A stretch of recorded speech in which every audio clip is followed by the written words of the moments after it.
Доброго дня! Вітаю вас, глядачі, на третьому заключному дні семінару з кіберзахисту, який триває в рамках національного хакатону з кіберзахисту.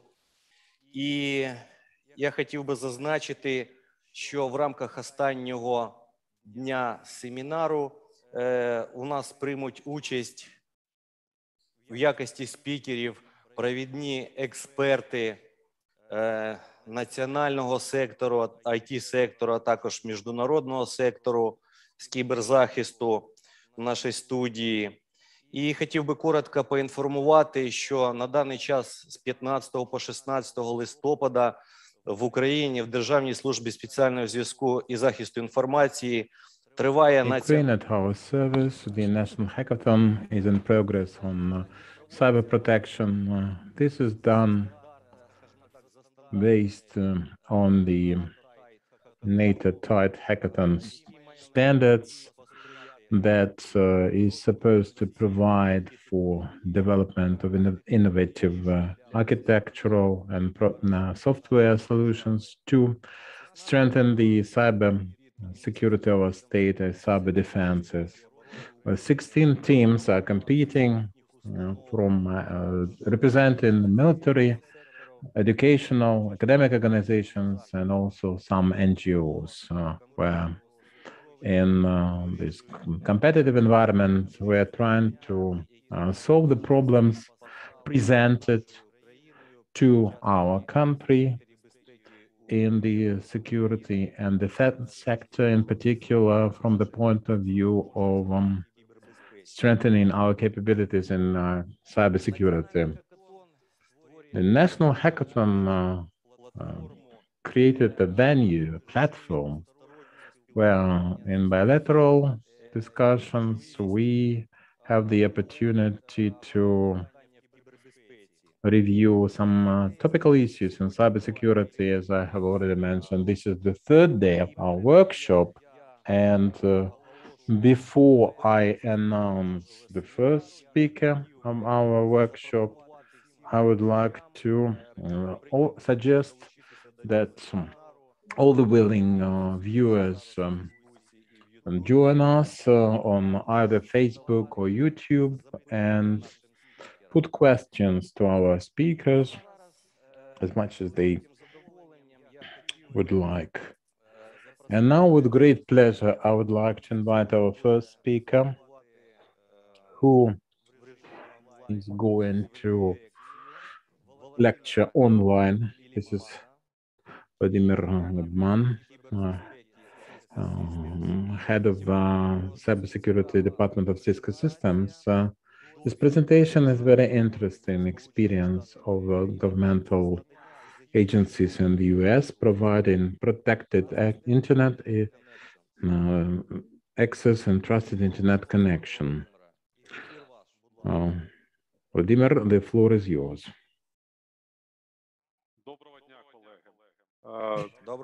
Dear colleagues, thank you very much for your invitation and this opportunity to talk to you online.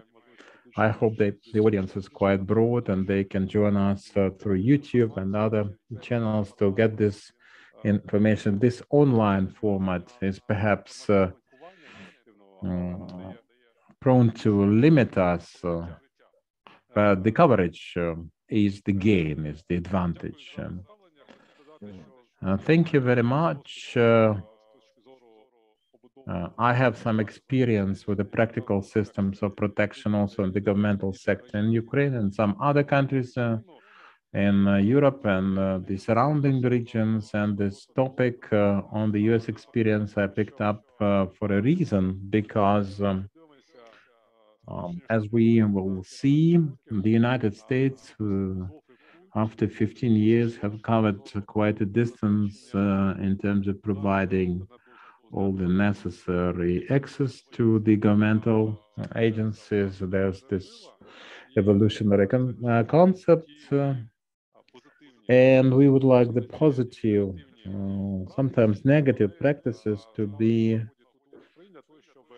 usable in Ukraine, so that we actually cover the distance for development of governmental services in the internet for the state agencies to make this road shorter and this avenue of approach as simple as possible. Now, a short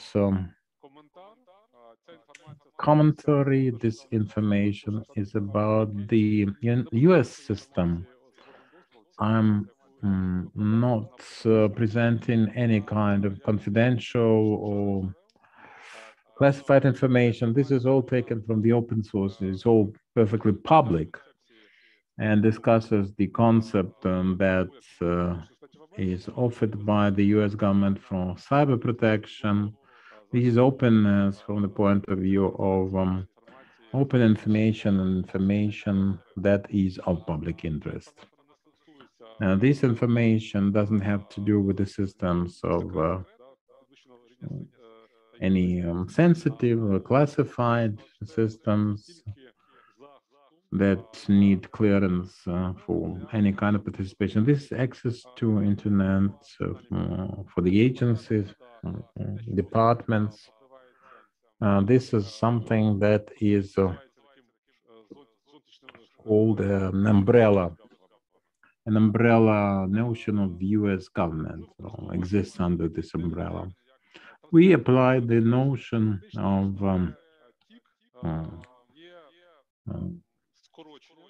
TIC. This is an acronym that appeared in mid-noughties, and it discusses trusted internet connection for the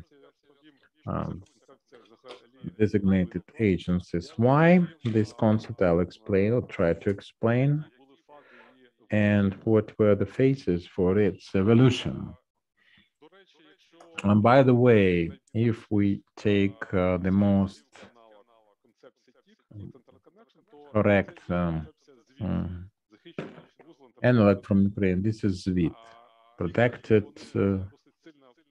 nodes for internet access. For internet and SWID, but the TIC is a bit more advanced from the point of view of support of new services and mobile operations. Why you Americans decided to think about this concept, even rolling back to 15 years ago, we can see that this was this resulted from the governmental sector audit for the purposes of internet connection, and they discovered that departments and agencies used more than 4,000 external connections with totally different security. And they are not just different, they had different security, sometimes very basic as of the day. And this is the analog comparison. This is like you're living in a building with too many windows and too many doors. It is very difficult to protect. And TIC 1.0 was introduced for the purposes of network consolidation and standardization. And another goal was to provide for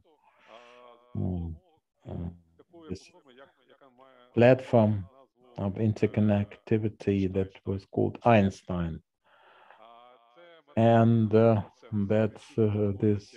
was the census network that was deployed for the governmental sector and analyzed the telemetry and identified the strains of viruses and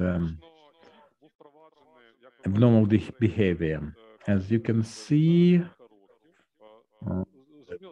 it existed for some years, and that was a stage-by-stage approach, clearly, and then TIC was upgraded. If we take the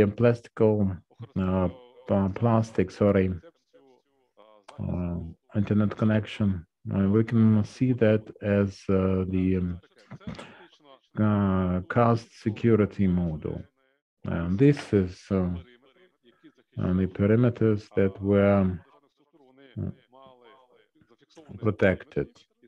They had the perimeter fixed and set, and that was under the umbrella of protected points of entry, and they had ticks, about 100 ticks of that kind after the consolidation, and they actually protected the perimeter.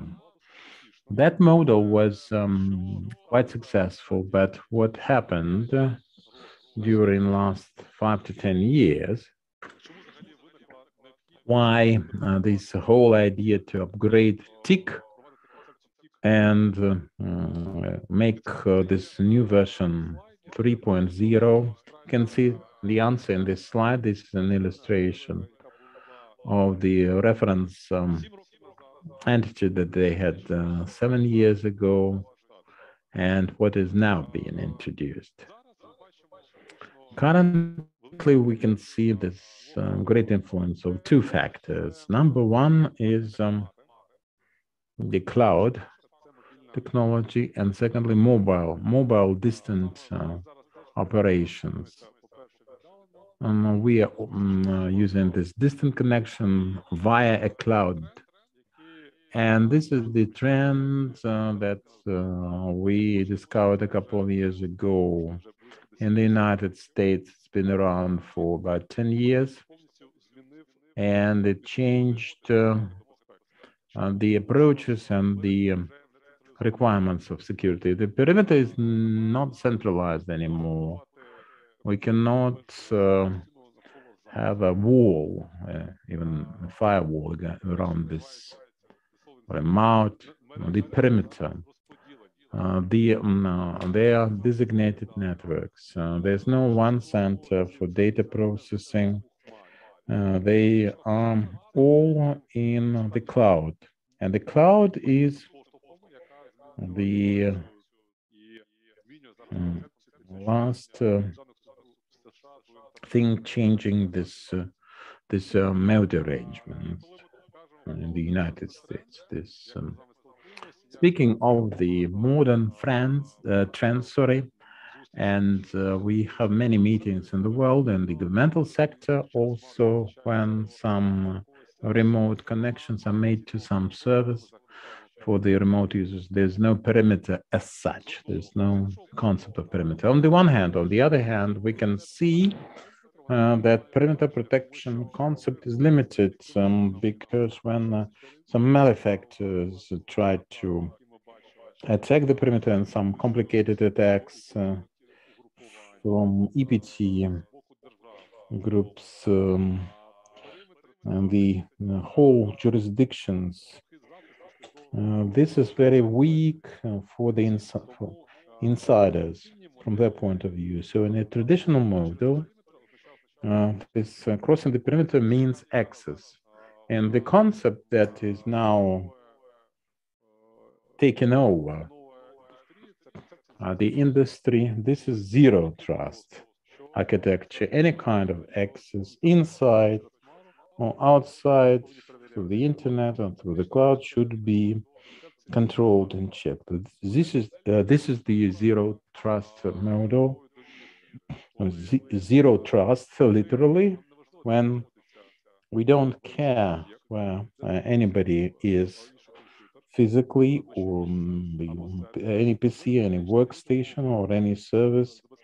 We always provide for confidentiality access control, and zero trust, and management of powers. For the cloud concept, this is what is now described in the latest documents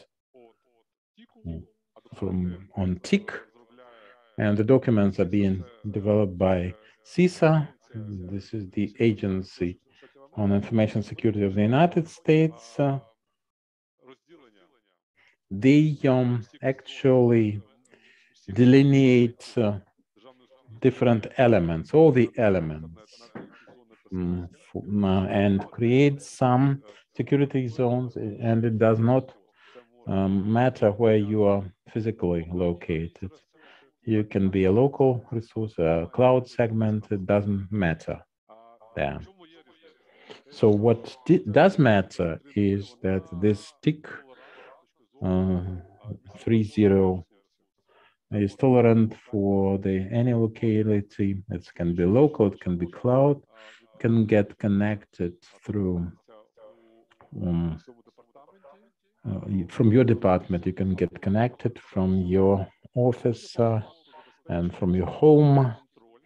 There is some control, what we call this concept. This is police enforcement points with the points of security segmentation and trust zones, all the services necessary for easy and safe internet surfing. Such points in blue in this chart, they can be local, then it is traditional, it's terrestrial for the internet nodes, and sometimes we have the CSP, the security provider, that provides this through a cloud. And the security is increased and the responsibility is increased by the same token. If you take this model into account, that is used by Americans, there are 3 domains here. CSP, this is cloud service provider, and there's this cloud service provider like Amazon or Google or Cisco, whoever, and they provide for cloud services for the governmental sector up to certain standards based on MISP and NISP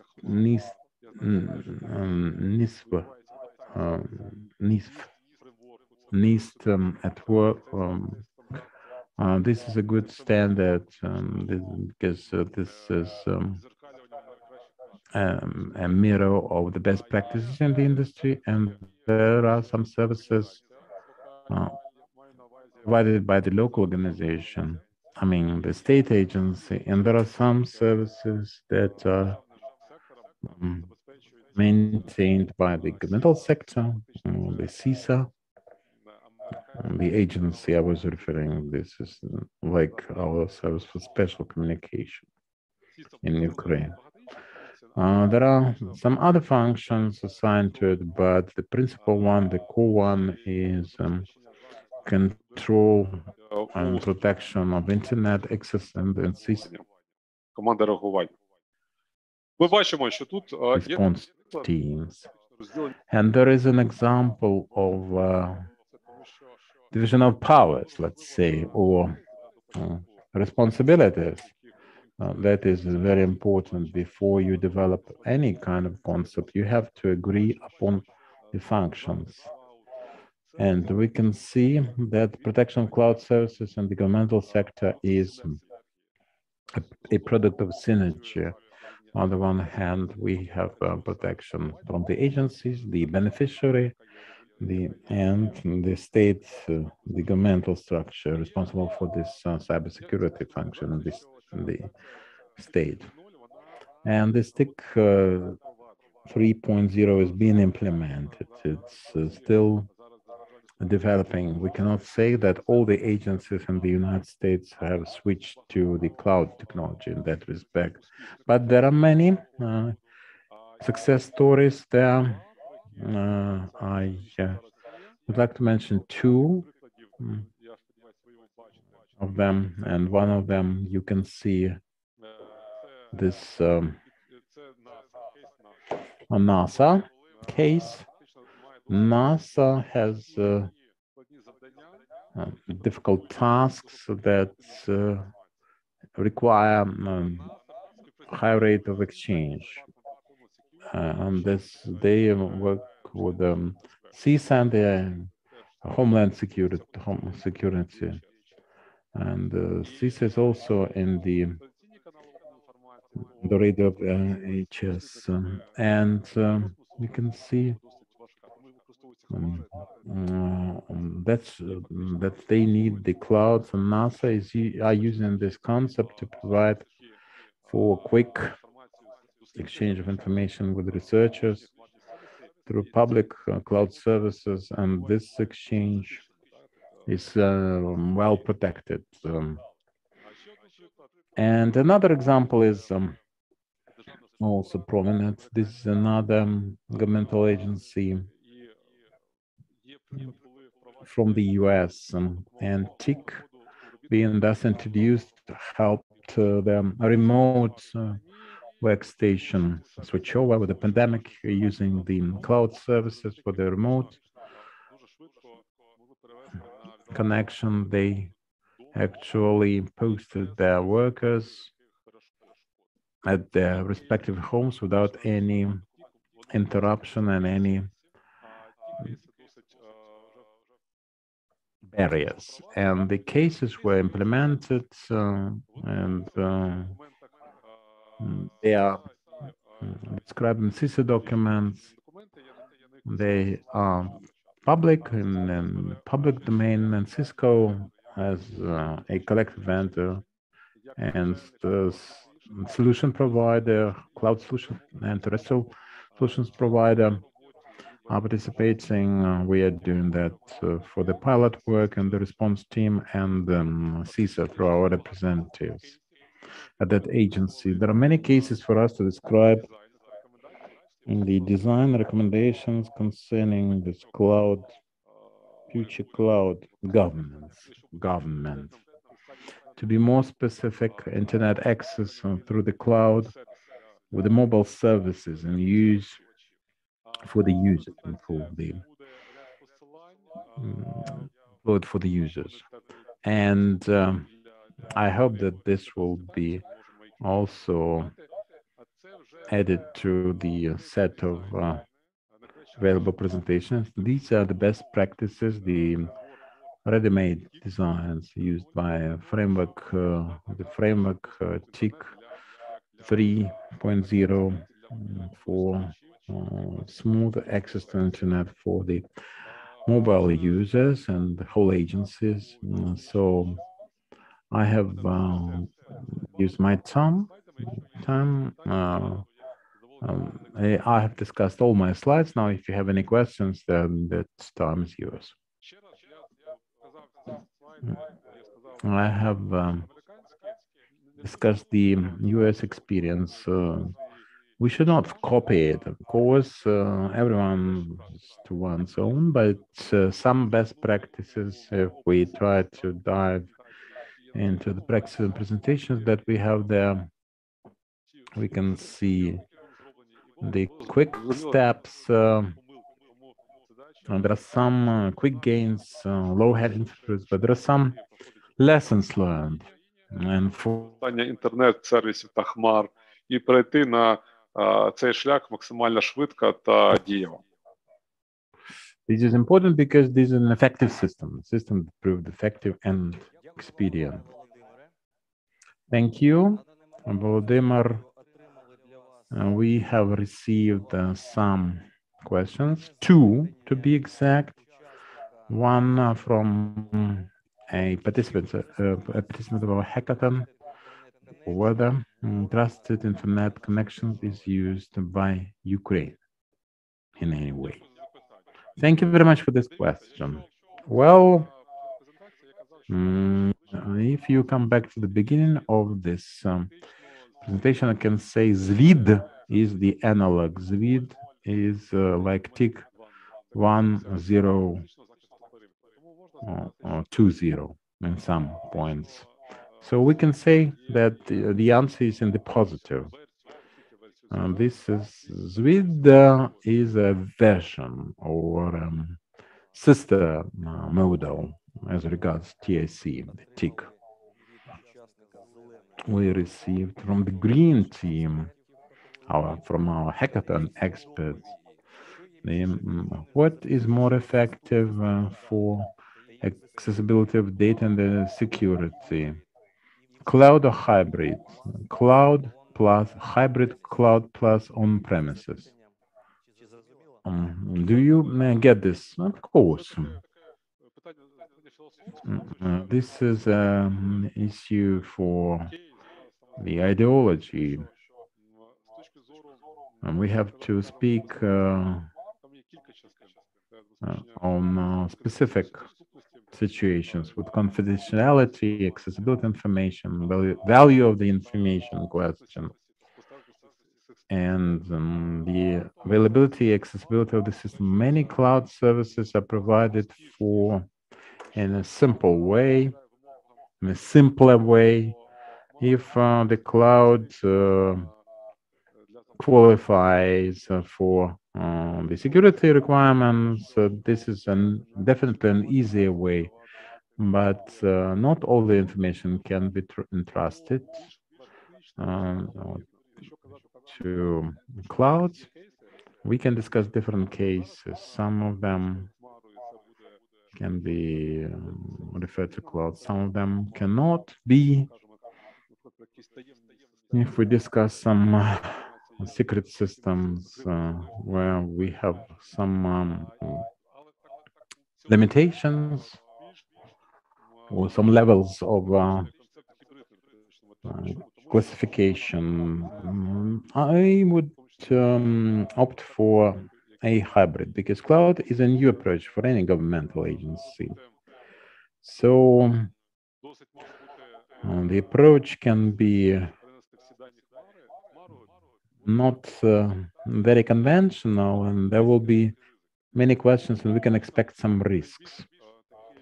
So the easiest way to reduce the risks is the stage-by-stage switch over. A hybrid part of the information is stored terrestrially, some information or resources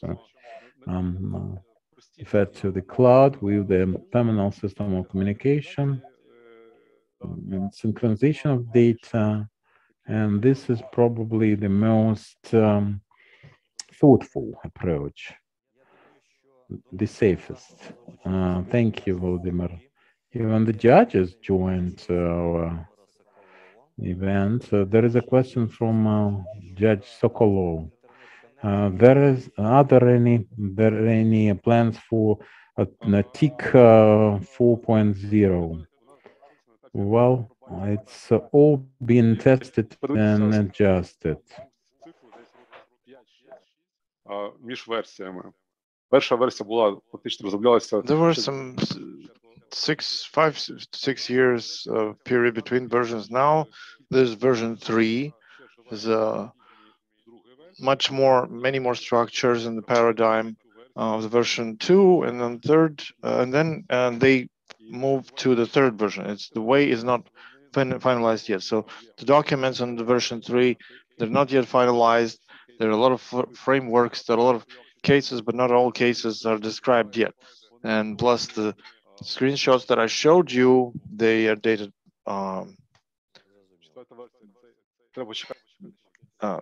some summertime. So you have to wait for 5 more years for the 4th version.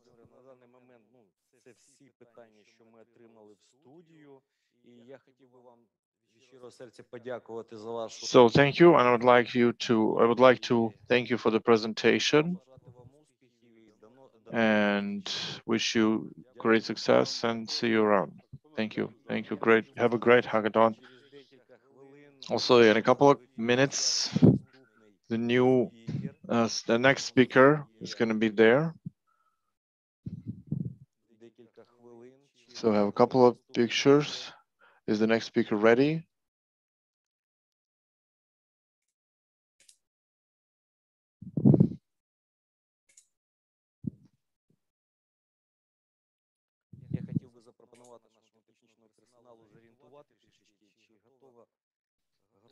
Please, the technical guys, tell us whether the next speaker is ready to take the stage.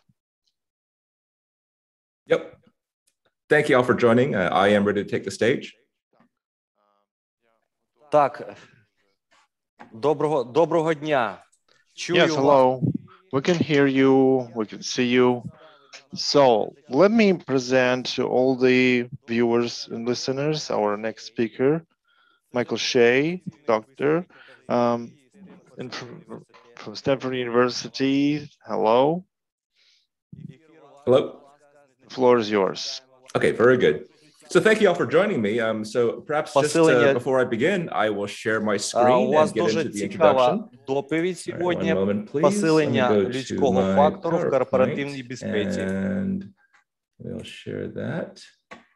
And that will maximize the screen here.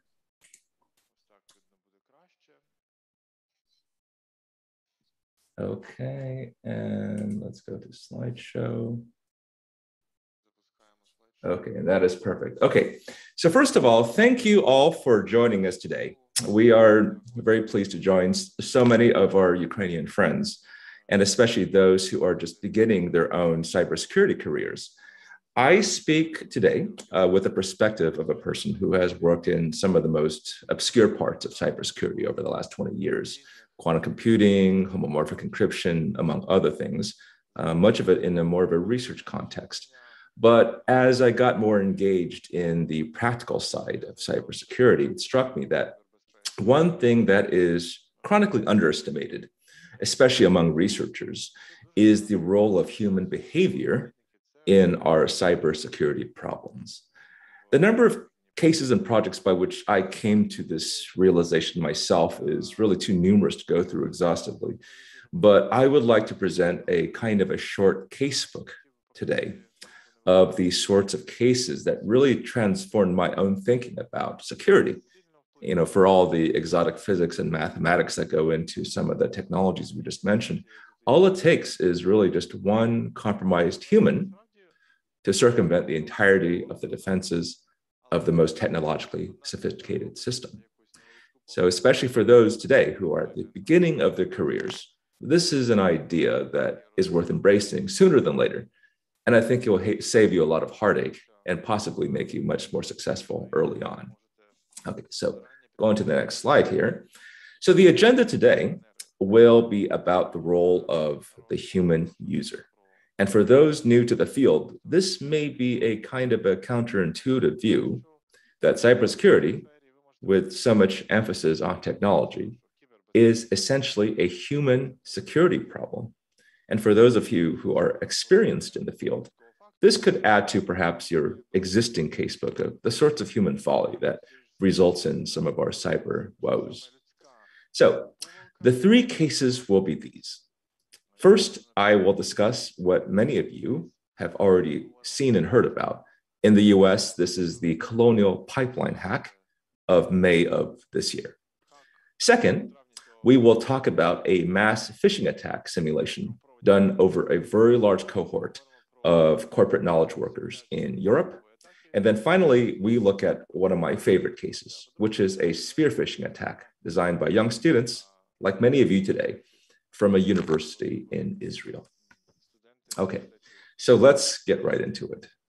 May 7th, a pretty unremarkable day for most of the world, unless, of course, you were living in most parts of the eastern seaboard of the US, including the Washington, D.C. metro area, where I happen to live.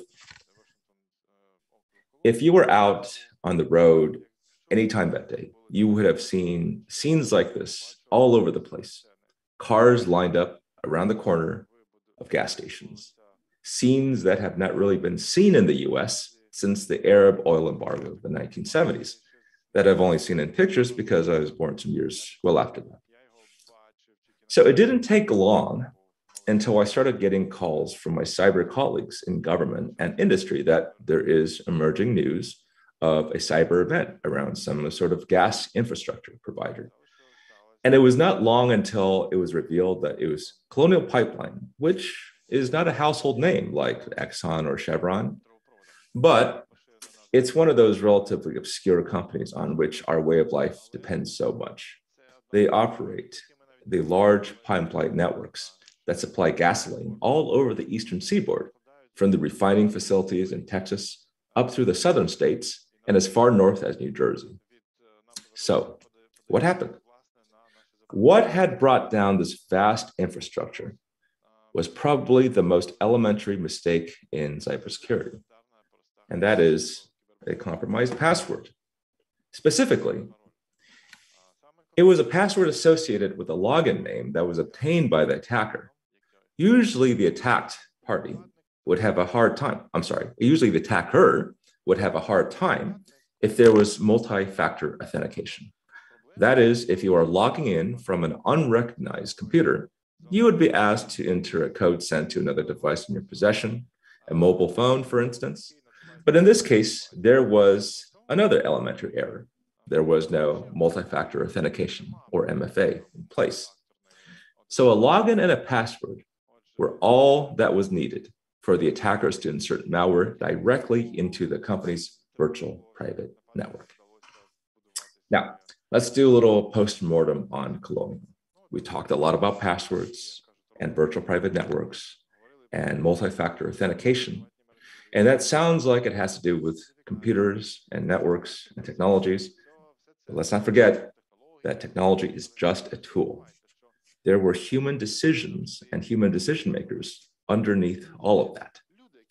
And we are still living at a time when we tell computers what to do, not the other way around. So if our technology behaves a certain way, it is because we told it, we ordered it, we programmed it to behave in just that way. So why does that matter for Colonial? Well, first, it was a human who lost track of that password and login, an unused password and a login pair that should have been revoked. And only a human can make a decision on revoking login credentials. Secondly, it was a human who decided not to implement multi-factor authentication for logins. So you likely see what I'm getting at here. This was as much and perhaps more a human problem than it was ever a problem of computer and networks alone. But I don't mean to be too critical of Colonial here. The truth is, all of us are pretty imperfect at cybersecurity. We will look at two more case studies in which the human factor of cybersecurity was a decisive factor in a major breach. So the first example is from Europe. A major cybersecurity firm decided to do a big experiment. It would send out what are called phishing emails that many of you are familiar with. That is, emails with links to malware that would infect the computer network of any user that opened the link. And they would send these phishing emails to a very large sample of potential victims. Specifically, it worked with 20 firms that had their 40,000 employees altogether to test their security. And of course, this was a simulated attack, and the leadership of the firms were well aware of this all the way through. So the goal of this exercise, this mass phishing attack, was very simple. They wanted to get 50% of the employees to click through the links and to download the malware. And now let's have a little fun. I would like to ask the audience, how long do you think it took to compromise 50% of the employees in this experiment? That is 50% of the 40,000 employees across 20 firms in Europe in this experiment. And you can feel free to put your answers in the chat, which I'll activate right now for myself. Okay, we'll give it a few minutes here. This is just testing the audience's knowledge.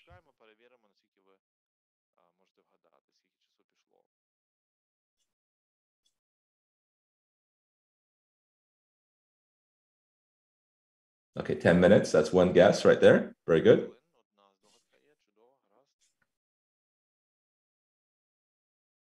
Five minutes, okay, very good. Oh, okay, that sounds like 3. Okay. 10 days. Okay. How about just one more guess here?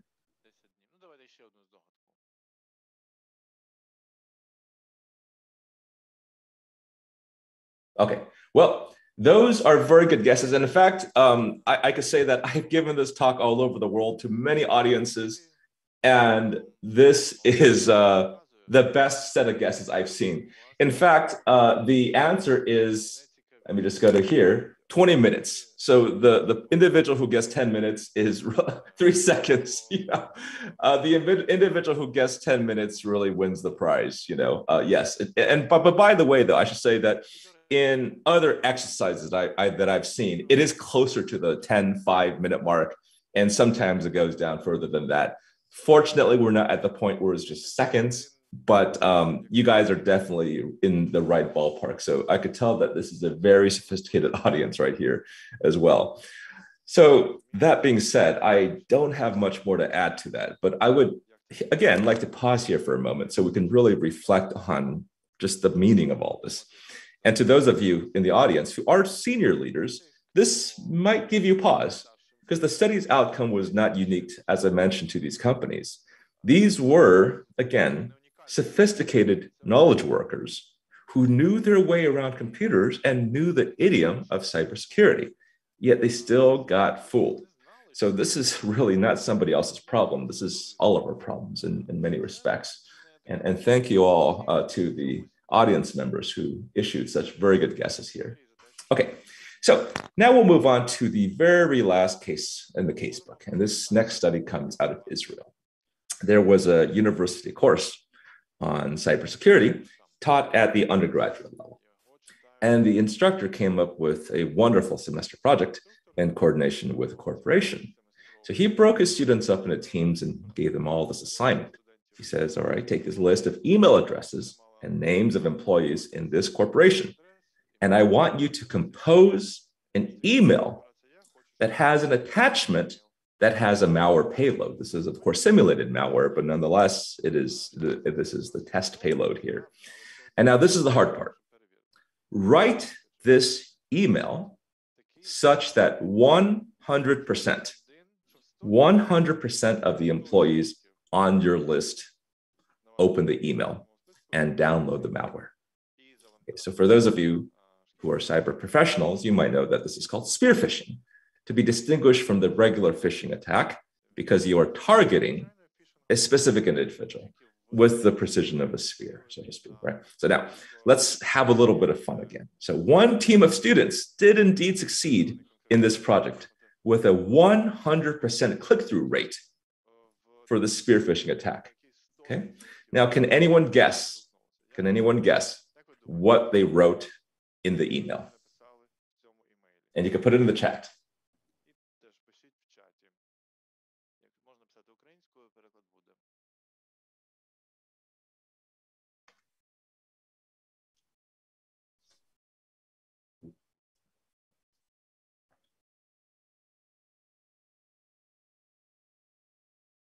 Okay, please review the file. All right, very good.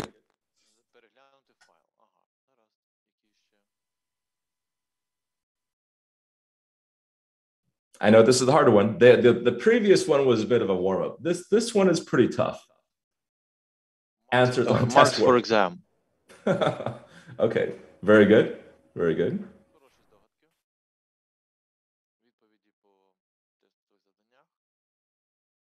We'll wait for a few. This is really worth thinking about. This is really worth pausing and thinking about here. We could take a little time on just thinking about this.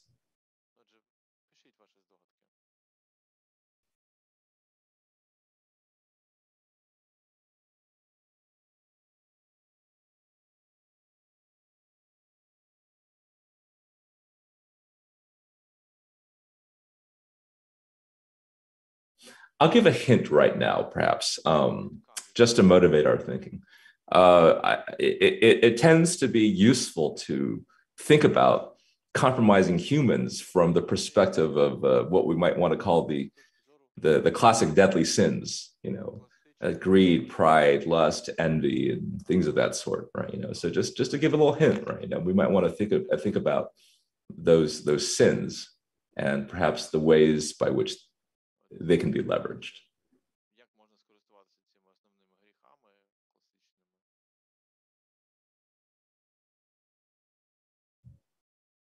Okay, well, I see that perhaps the audience is perhaps a little bit reticent to issue any further guesses, but that's okay as well.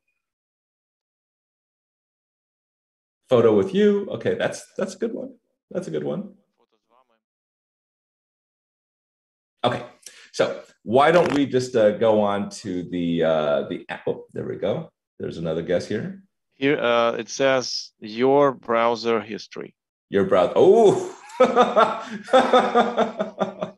Oh, wait. Now I'm going to pause now because now the guesses are very, very good. I'm going to give this another minute or two, right? So guys, keep going.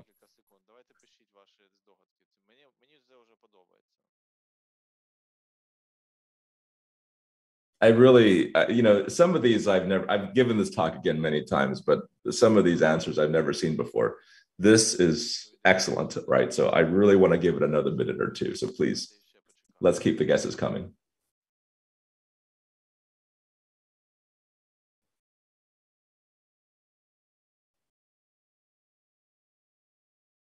Immortality.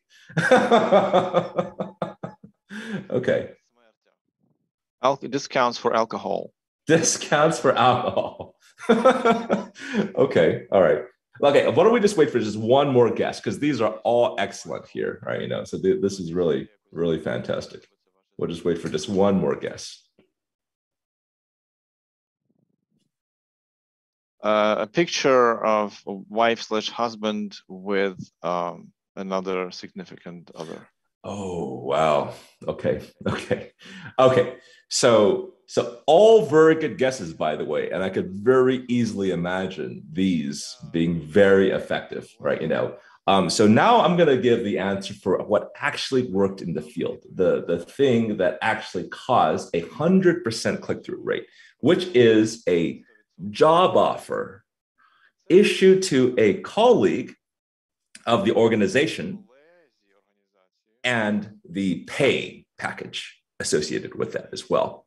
And what I should say is this, is that the students here were unusually clever because not only did they have the list of clients, not customers, employees and their email addresses, but they were able to also figure out through open sources like LinkedIn and so forth, who is in whose division, who's likely to be close to who. So they did an extra bit of homework there, right?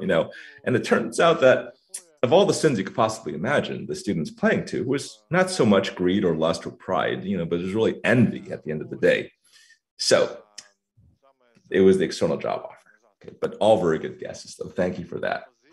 All right, so we can go on in great length about all the human folly that creates the state of cybersecurity as we see it across governments and industry and everywhere else. But we will pause here for now and just get down to the most practical question is, what do we do? What is to be done? And we begin today with the observation that cyber is a human problem. And as we think about what to do about the problems brought on when cyber goes wrong because of some faulty human behavior, it's helpful to ground the discussion with some other problems we have with human beings using technology imperfectly. And let's just step through some very basic facts here, right? So first of all, the US is the country that I'll use as the reference. It's a country of 330 million people. And of this country of 330 million people, about 50,000 persons die per year in the US from automobile accidents. About 5,000 die a year in the US from just choking on food. And about 100 die from slipping in showers or bathtub per year. But as a practical matter, we don't stop driving or eating or bathing just because there is a near regular occurrence of death in their usage. We go on with life. We can make cars safer. We can educate ourselves about helping choking persons, and we can exercise care in showering and bathing. But there is no single technology that will ever stop the annual loss of life in these domains. And cyber is not very different. Cyber is not the sort of thing that can be fixed with a technological miracle and left in the background, because the adversary is always thinking, as cyber defenders, we must constantly be thinking as well too, and co-evolving with the attacker, because the attacker is in a constant state of evolution. So while we cannot manage cyber to perfect security, we should no less continue to progress and to innovate as we make cars and bathtubs safer each year. We can make these cyber technologies safer and better as well too, with the goal that there will never be perfection, but we can always get better. And with that optimistic thought, I'd like to thank you for your attention, and I would welcome any other questions right now.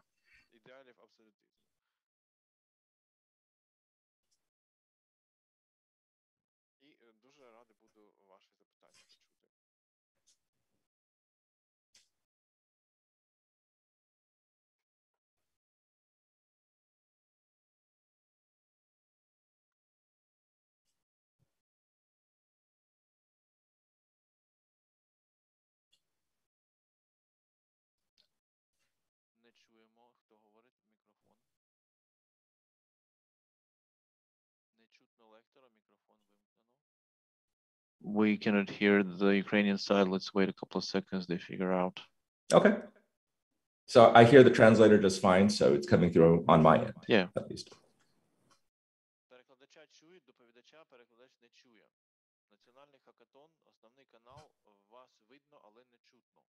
Так, зрозуміло, ми маємо деякі там проблеми.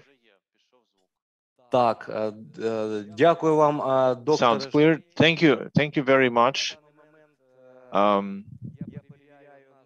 just watching the chat whether there are questions. At the moment, not the case. Maybe people are in the process of writing. It was a very exciting presentation. Entertaining too. It's an interesting cases. It was a lot of food for thought. Well, no question. Oh, there's a question.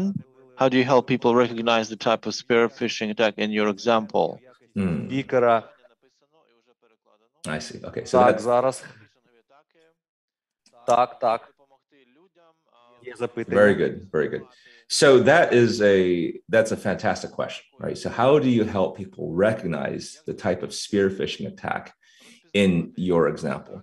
So this is something that has a range of both human and technological solutions right now. So let me go to the human first. So where we are as of the last 20 years is that what we find is that in 97% of cyber incidents, usually there was some human action or some human error involved, right? In allowing the phenomenon, the threat phenomenon to infiltrate into an enterprise, right? 97%, that's the key number. And so, as you would imagine, that then there has been a tremendous emphasis on human training, right? And hardening this human layer, so to speak, to the security problem, in the sense that, well, you've probably received some of these trainings yourself, right? So if you receive something from an unknown party, don't open the attachment. If you receive somebody from, something from a party that but it's an unfamiliar email address, like a Gmail address or like a Yahoo address, not a work account, don't open the attachment as well, et cetera, et cetera. And I'm sure we've all gone through these kinds of trainings before, right? And we've seen all of that. But the problem with that is that even with all of that training, we see via the cases of things like this study in Israel, the study in, Europe, that even among the very sophisticated, people still open these emails all the time and contribute to that 97% of human error and human action that results in the compromise. So that's a serious problem. So now there is a greater movement to technologies in things like artificial intelligence, as one example of this, such that the email server on the enterprise side is actually filtering out things that it thinks are likely spearfishing attacks in the first place. Now, this is very early stage technology, right? It's not perfect yet. And all it takes is for one malicious email to get through and one person to click on it to sort of win the game and defeat the system, so to speak.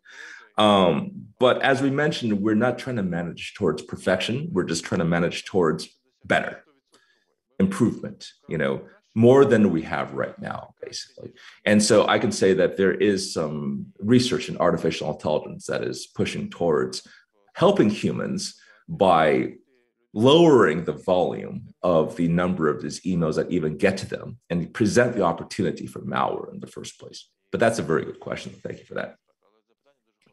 There's another question.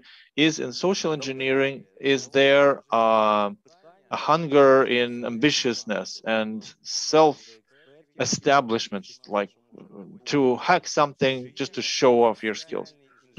And so is this kind of, so it's about motivation.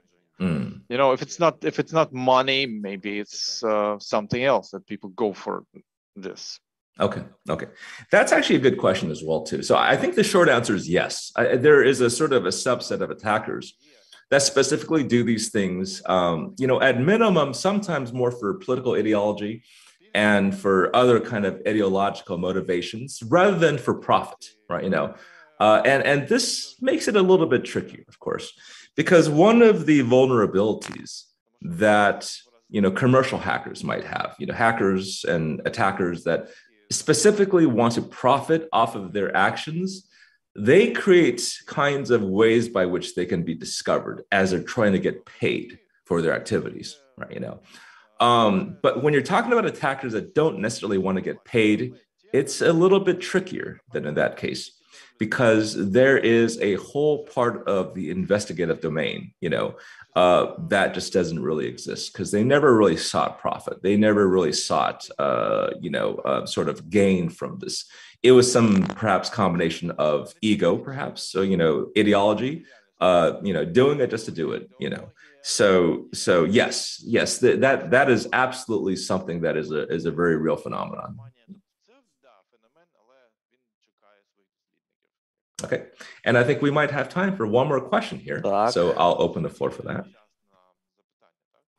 Так, доктор Шей, зараз я перевіряю. Yeah, let me check in the chat as for questions. Is there a generalized portrait of potential phishing victim? So I can give a short answer and a long answer. The short answer is, unfortunately, there's no generalized portrait.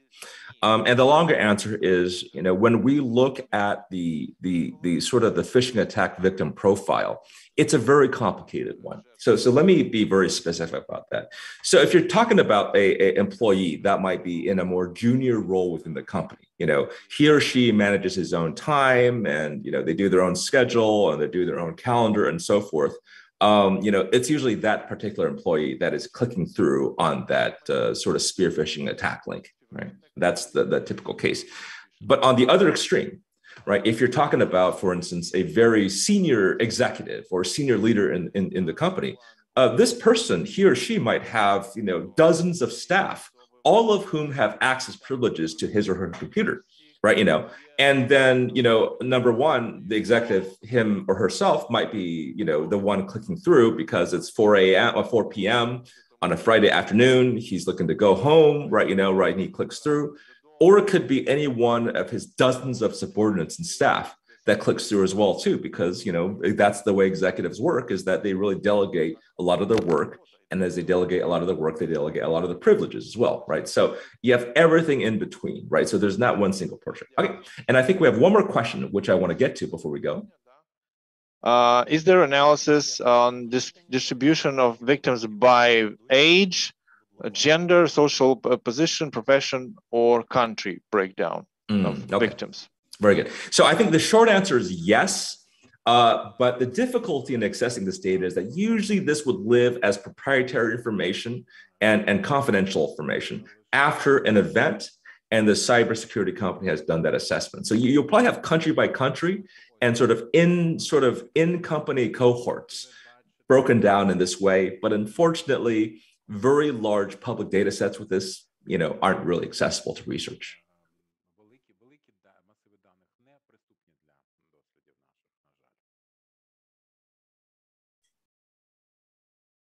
Okay, so I see we're at the half mark of the hour, and I just want to be mindful of time here. So in case the moderators need to move on to the next speaker, I'd be happy to yield the вкластися в dais. наш формат, не вийти за рамки нашої презентації, я хотів би вам щиро подякувати за вашу I would змістовну. like to thank you now, Dr. Shi, for your presentation, which was very exciting. The format is very innovative, and talking to the virtual audience. Thank you very much, and see you soon, hopefully, as an our expert. Okay. Thank you all. До побачення. Goodbye. Зараз я хотів би запросити. And now I would like to invite our next speaker, Andrew Bochman, Chief Strategist on Cyber and Energy Security of the Directorate of National and Internal Security of the National Lab of Ohio, the state of Ohio. Andrew, I hope you can hear us and you're invited to join us, our discussion right now. Can you hear us?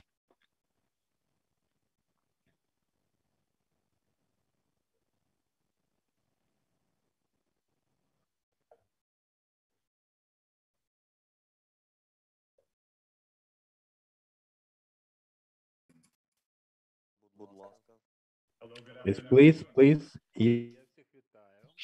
Доброго дня, пане Ендрю. Good afternoon, Andrew. And could you hear my introduction? And if our viewers could not hear you, I would like to introduce you again, Andrew Bochman, Chief Strategist on Cyber and Energy Security for the Directorate of Internal Cybersecurity of Ohio National Laboratory. This is countering cyber sabotage and cyber information engineering. So the floor is yours, Andy.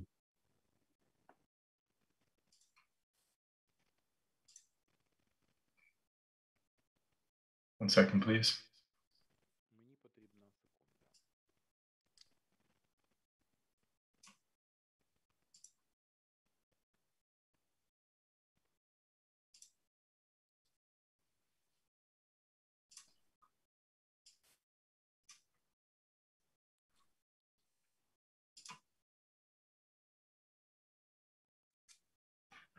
Can you tell me if you can see a cover screen? Так, ми вас бачимо. Yes, we can see it. All right. I'm going to proceed and say thanks everybody for your attention. Sorry for the bright light on my face. The sun is rising here in the middle of the United States. I'm going to try to shift a little bit, but I can't close that window very well.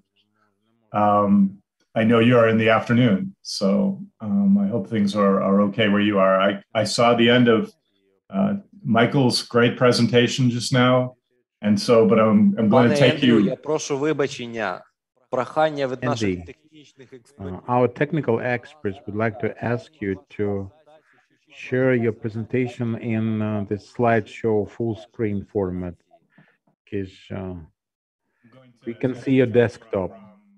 Access control and how we are working to stop phishing and spearfishing to almost the complete other end of the spectrum, and how to protect critical infrastructure, energy, and other related infrastructures from the most serious types of cyber attack, which we will call sabotage. This presentation is both about a book that we wrote and published earlier this year and the methodology that it describes. Okay? So I'm going to start to change slides now. I hope things are showing up okay visually, and also that you can hear me okay. And that translation is working okay as well. This slide here on my background just gives you a feel for the types of organizations that I've worked in, so you can infer what I've been exposed to in the Air Force and IBM as a consultant with the Department of Energy National Lab and with a think tank in Washington, D.C. And the papers are things that I've written that ultimately ended up coming together in this book called Countering Cyber Sabotage. So that's my orientation. And the organization I work in, some of you may have heard of it. We've done some training in various parts of the region. But this is a national laboratory in the western part of the United States. It's mountainous and also very flat, and not too many humans there, more rabbits in some places. The culture of the Idaho National Lab has sort of three pieces of it. It in the 50s was started to research, develop, test the potential of nuclear energy. And it did just that over its history with over 50 different test reactors. As the technologies used to monitor and control those reactors started to become more computerized, the folks in Idaho realized earlier than maybe some other people that there was the potential for bad actors, cyber adversaries, to be able to gain access and manipulate or misuse the controls that were put in place for the operators. And so I think that's why this place, earlier than many others, started to think about operational technology, cybersecurity. We also call it, I'm sure you have heard of it also, industrial control system security or cyber physical security. And out of that grew this concept of consequence-driven cyber-informed engineering, which we abbreviate for simplicity down to CCE. And it is for critical infrastructure, cybersecurity for critical infrastructure. To put you in the mood, if you're not already very much in the mood, reminding you of attacks on infrastructure that began. This is not intended to be comprehensive. These are just some of the more notable examples, starting in Estonia in 2008. I'm not going to go through each one, but the Aurora demonstration took place in Idaho at the lab, and it showed how someone could put their hands on a keyboard some distance away and make a large piece of grid equipment self-destruct, kill itself. A great example of cyber sabotage or cyber-enabled sabotage. I take you through the other events you can see on that screen, some of which hit pretty close to home, very close to home in Ukraine, and bring you to 2020 and 2021, where all of a sudden, this isn't, again, it's not comprehensive, but each of these attacks listed here in that box are very high profile and served to stir public consciousness that, wow, you could have ransomware attack and cause IT assets and data to be inaccessible and have an impact on operational systems, operations, in this case on a meatpacking plant or the Colonial pipeline. That really surprised people, and it's motivated a lot of action, a lot of conversation and some action, I should say. In the upper right-hand corner, I just list sort of the evolution of different levels of threat, from crime, which we would, cybercrime, in which ransomware fits, then espionage, which is what countries do with each other. It's not war. It's keeping track of what everyone else is doing. Sometimes your enemies and sometimes your friends too do espionage with each other by cyber means. But then sabotage is when you take what you learned in espionage, like say the SolarWinds attack, and turn it into something that could have kinetic effects, cyber physical effects, where your intent is to actually destroy very important equipment that provides an important function to a country, to an economy, for public health, etc. Okay, so I'll mention a couple slides on the book, a couple slides on the methodology. We'll do a mini Q&A if you have questions, and then we'll get out of here for the next speaker. So my brilliant colleague, Sarah Freeman, she helped me put together a book published in January. It is just in English so far, but it is being translated into Japanese. It's not being translated into Russian or any other languages that I know of yet, but it could be in the future. And it describes both the origins of this methodology, as well as takes people through the 4 steps of it, and then ends with some case study examples. Here's the founder of this concept. His name is Michael Asante. He was a Navy intel officer as a young man. He ended up working at the Idaho lab for a period. He also ended up in various functions, including was the youngest chief security officer in a very large North American utility. This is what he said that's included in the foreword in the book, shortly before he died, because he passed away from cancer shortly before COVID landed. He said, "It's time to recognize how traditional engineering practices have fully absorbed cyber technology across the full engineering lifecycle." Basically means you can't pretend anymore that there is not some software and there's not significant connectivity in basically anything that we use.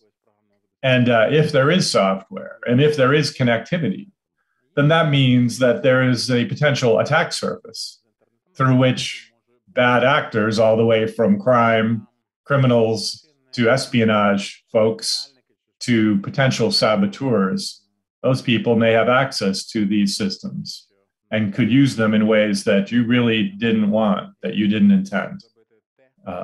There's more in the foreword of the book from Mike that's very, very brilliant and in touch with our times. The methodology. Here's a comment that a lawyer, a lady in the United States at a trade group said after she first was introduced to CCE, and she saw the way that we use engineering on the back end, traditional first principles engineering, not just throwing more firewalls and VPNs at things. She said, I see, not every cyber problem requires a cyber solution. There are other ways to approach this. And I like that because she wasn't a technology person, but she quickly inferred that there could be a better way to do these things with more confidence, secure the things that must not be allowed to fail. Marty Edwards is a friend and a colleague who once was the director of our computer emergency response team for industrial control systems. And he had a 2-part way of describing CCE. The first part is here. Think like an adversary. Try to imagine how you would hurt your own organization or kill your own organization. Be creative. Most people try to spend all their time figuring out how they would help their organization. Marty said, from CCE point of view, a big part is targeting, how to think like a targeter and prepare an attack that could be very damaging. The second point of this slide is many people still think that cybersecurity is all about keeping attackers or adversaries out, keeping them out of the network. The funny thing about CCE is it assumes access. It acknowledges that certain adversaries will be inside, will get past networks, will be in systems, in your systems, and you won't be able to detect them because they'll be very capable. And so we begin with the premise that the adversary is already inside an enterprise's networks and systems and has been there for some time. If you do that, it really helps you see things a lot more clearly and not just rely on hope that your defenses are adequate, which is the way too many people still approach cybersecurity these days. Too much hope, not enough reality. Here are the 4 phases broken down for you in just a little bit of detail because of the length of this presentation, right? I'll try to go through it as quickly as I can and say, but still be helpful. The first phase is called consequence prioritization, means you can't protect everything. So how do you identify those functions and processes and the systems that support them that matter most, the things you cannot live without? Those are the things that need your maximum attention. Other stuff we may get to, but from a CCE point of view, it's about protecting the things you can't live without. We develop in the center of that circle scenarios, high consequence events, and we weight them by different types of impacts that are in the circles around the blue circle. And those can be adjusted depending on the type of organization that you have and what your mission is. The second phase is mapping all of the human and all of the technical systems and processes that support those most critical functions identified in phase one, because that's the landscape that the adversary will become expert in, knowledgeable in, and use weaknesses in it to create their attacks, to have an understanding of how you work and how they could take you out. Phase three is in more detail. This is how to target. What are the weak spots? Where are the seams that could be exploited to maximum adversarial advantage? And how would you create the kill chains and the actual creation of the kill chains to hold a company or a government organization or a military organization, hold them at risk? And finally, phase four, which I'll skip to it right now, is about, as often as possible, bringing in first principles engineering as fail-safes and as backstops to protect the different systems that you rely on in case they are ever told by digital means to kill themselves, to self-destruct. And so you can see examples of analog technology like this overload relay or rupture disks and pressure relief valves, things that would be behind the technology. And if they detected that things were about to get very dangerous, would simply stop the process, shut down in a safe condition, cause an interruption, but keep you resilient and able to operate another day without being out of action for weeks or months or longer. That's something relatively unique about CCE. Here's a man who is another example of a CCE concept. The idea of putting a trusted man, a trusted woman, a trusted knowledgeable person back in the decision loop where they've been removed because we've automated everything. We don't need them anymore. We can tell them they can go retire now.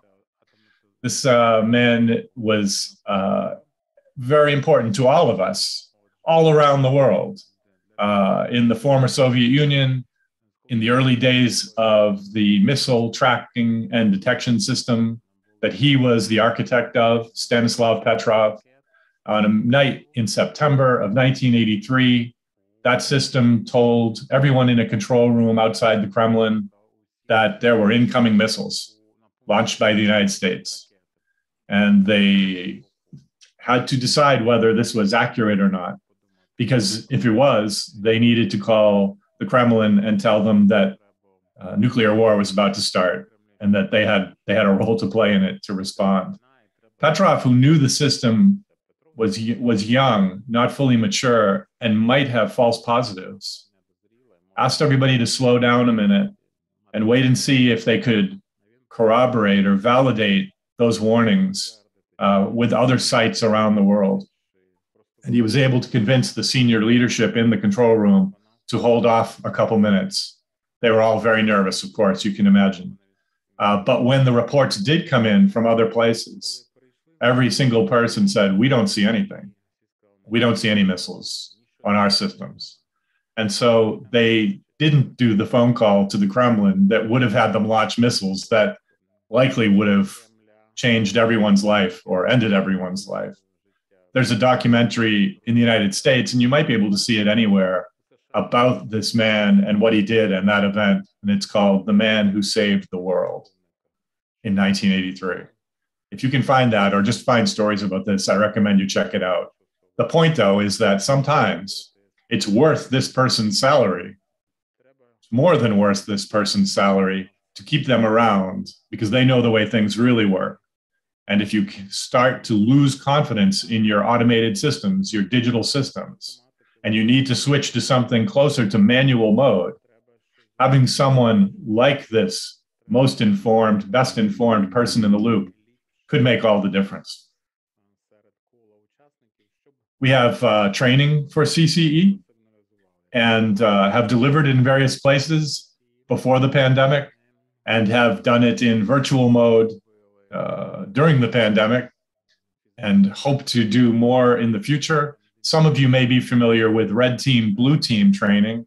I found that when I was in different parts of Europe, that even though I didn't think anyone would have ever heard of Idaho, that a handful of folks from various NATO countries had been to Idaho for red team, blue team training. For regular people, that just means the attackers are the red and the blue are the defenders. And they practice and work for a whole week in realistic scenarios on actual live control systems.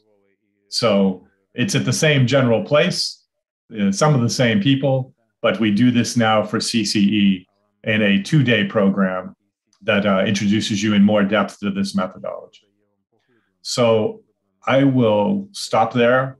I'll switch to my last slide, which just gives you my contact information.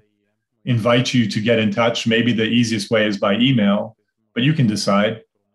And there is a website at the bottom here that goes into more detail on CCE, far beyond what I've said to you here. With that, I'll invite any questions you might have.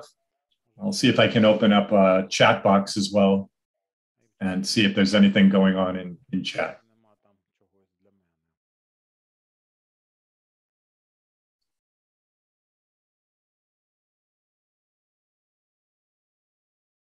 Зараз я перевірю наш чат. Let me check the chat box. As far as I can see, there are no questions. Oh.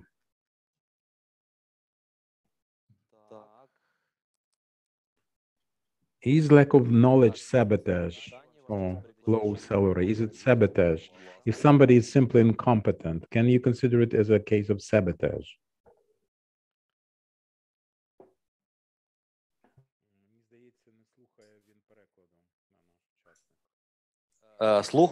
Слухає?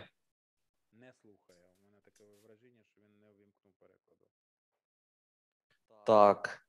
Чи можливий зараз хвилиночку? Can you hear us, Andy? Andy, can you hear the interpreter? Зорієнтуйте мене, будь ласка. Can you hear the interpreter? Andy? Andy, can you hear the interpreter? I'm only hearing Ukrainian, I believe, and I don't have a translator service in my ear. So I could really just do Зараз English. це ми питання вирішимо. Так. Так. Well, Так, технічний персонал, будь ласка. До кого ви?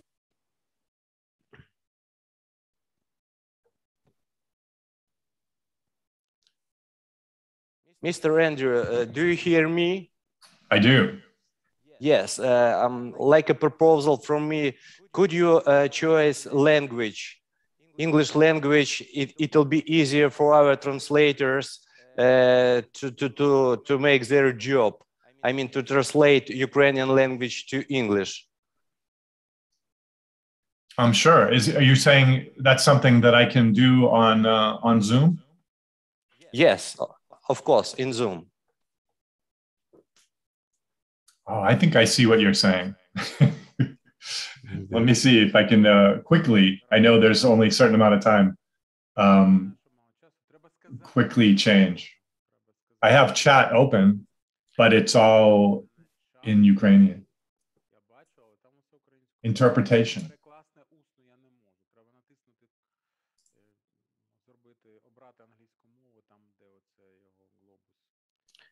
Так, я хотів би тоді нашим синхроністам, як альтернатива, є запитання, чи можна розцінювати, напишіть мені, будь ласка,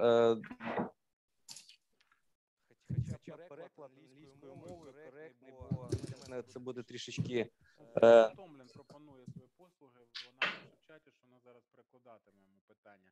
Але простіше було б його попросити натиснути функцію перекладу, обрати англійську мову там. А де вона? Внизу там такий глобус маленький має бути. Andrew, if you may choose, please choose a language, correct language, English. It will be like Earth in the bottom side of user interface, Zoom interface. Yeah, it says interpretation. Yes. And right now it has English selected. Can you hear the interpreter now? Can you hear the interpreter? Yeah, very soft. But I can tell someone is there. Yeah, very soft. But you have to set the volume then, because please set the volume higher so that you can hear something. I hear your voice very loud and clear. Damn. I want to use our translators in order to make correct translations, because a question which we just got a little bit specific. Do you want to try it yourself and do the best you can?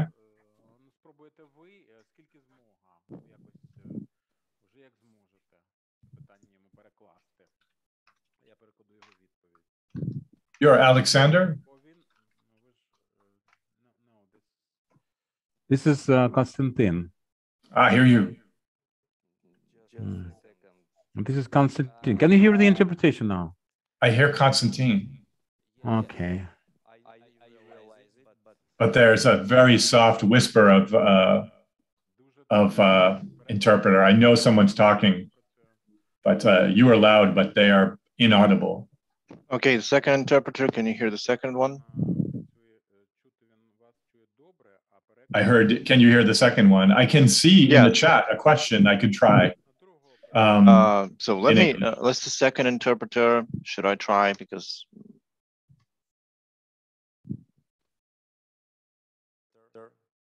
just a second, will be it is technical problems. You can tell they're talking so soft. How about if I read the question that I see in the chat? Перекладіть.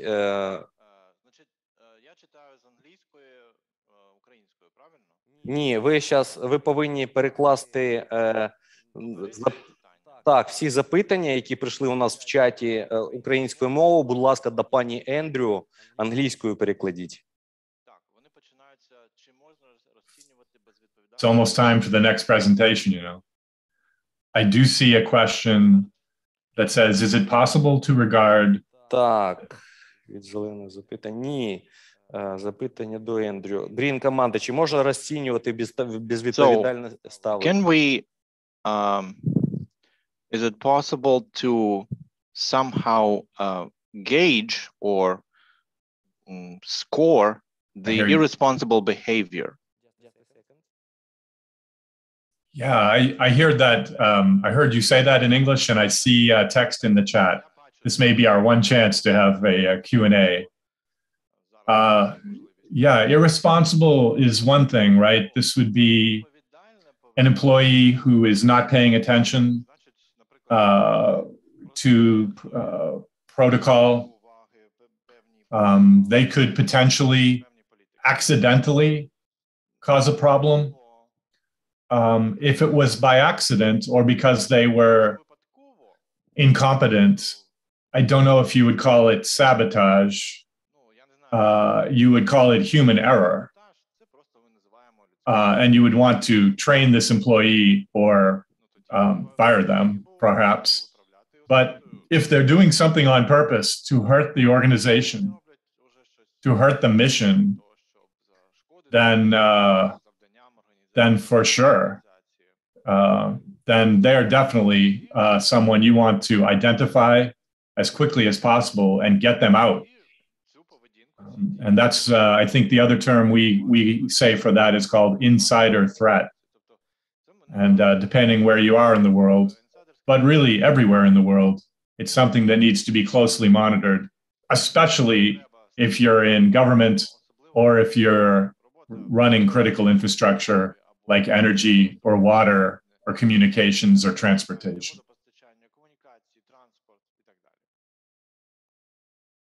That's my answer. Got it. Thank you, Andrew. Thank you. Thank you I'm sorry. for this answer, and sorry again for technical commutation problems, but again, it's the first time we run a full online hackathon. Yeah. Oh. So we just only have one question, and we try to stick to time constraints. Yep. And the next speaker is on standby. So, Andrew, thank you very much for the presentation. Hopefully, in our subsequent seminars, you'll be joining in and be a staple in our national hackathons in cybersecurity.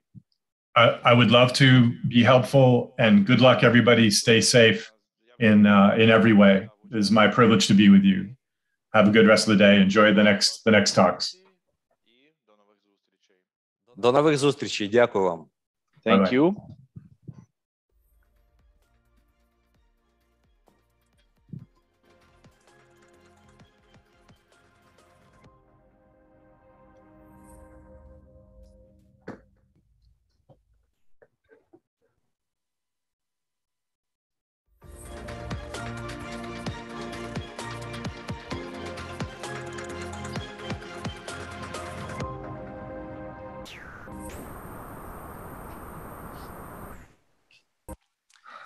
Вітаю наших глядачів. Greetings to all of our viewers, and it is my great pleasure and honor to present to you our next speaker, Herbert Grieg, who is a global technical director of chain analysis in public sector.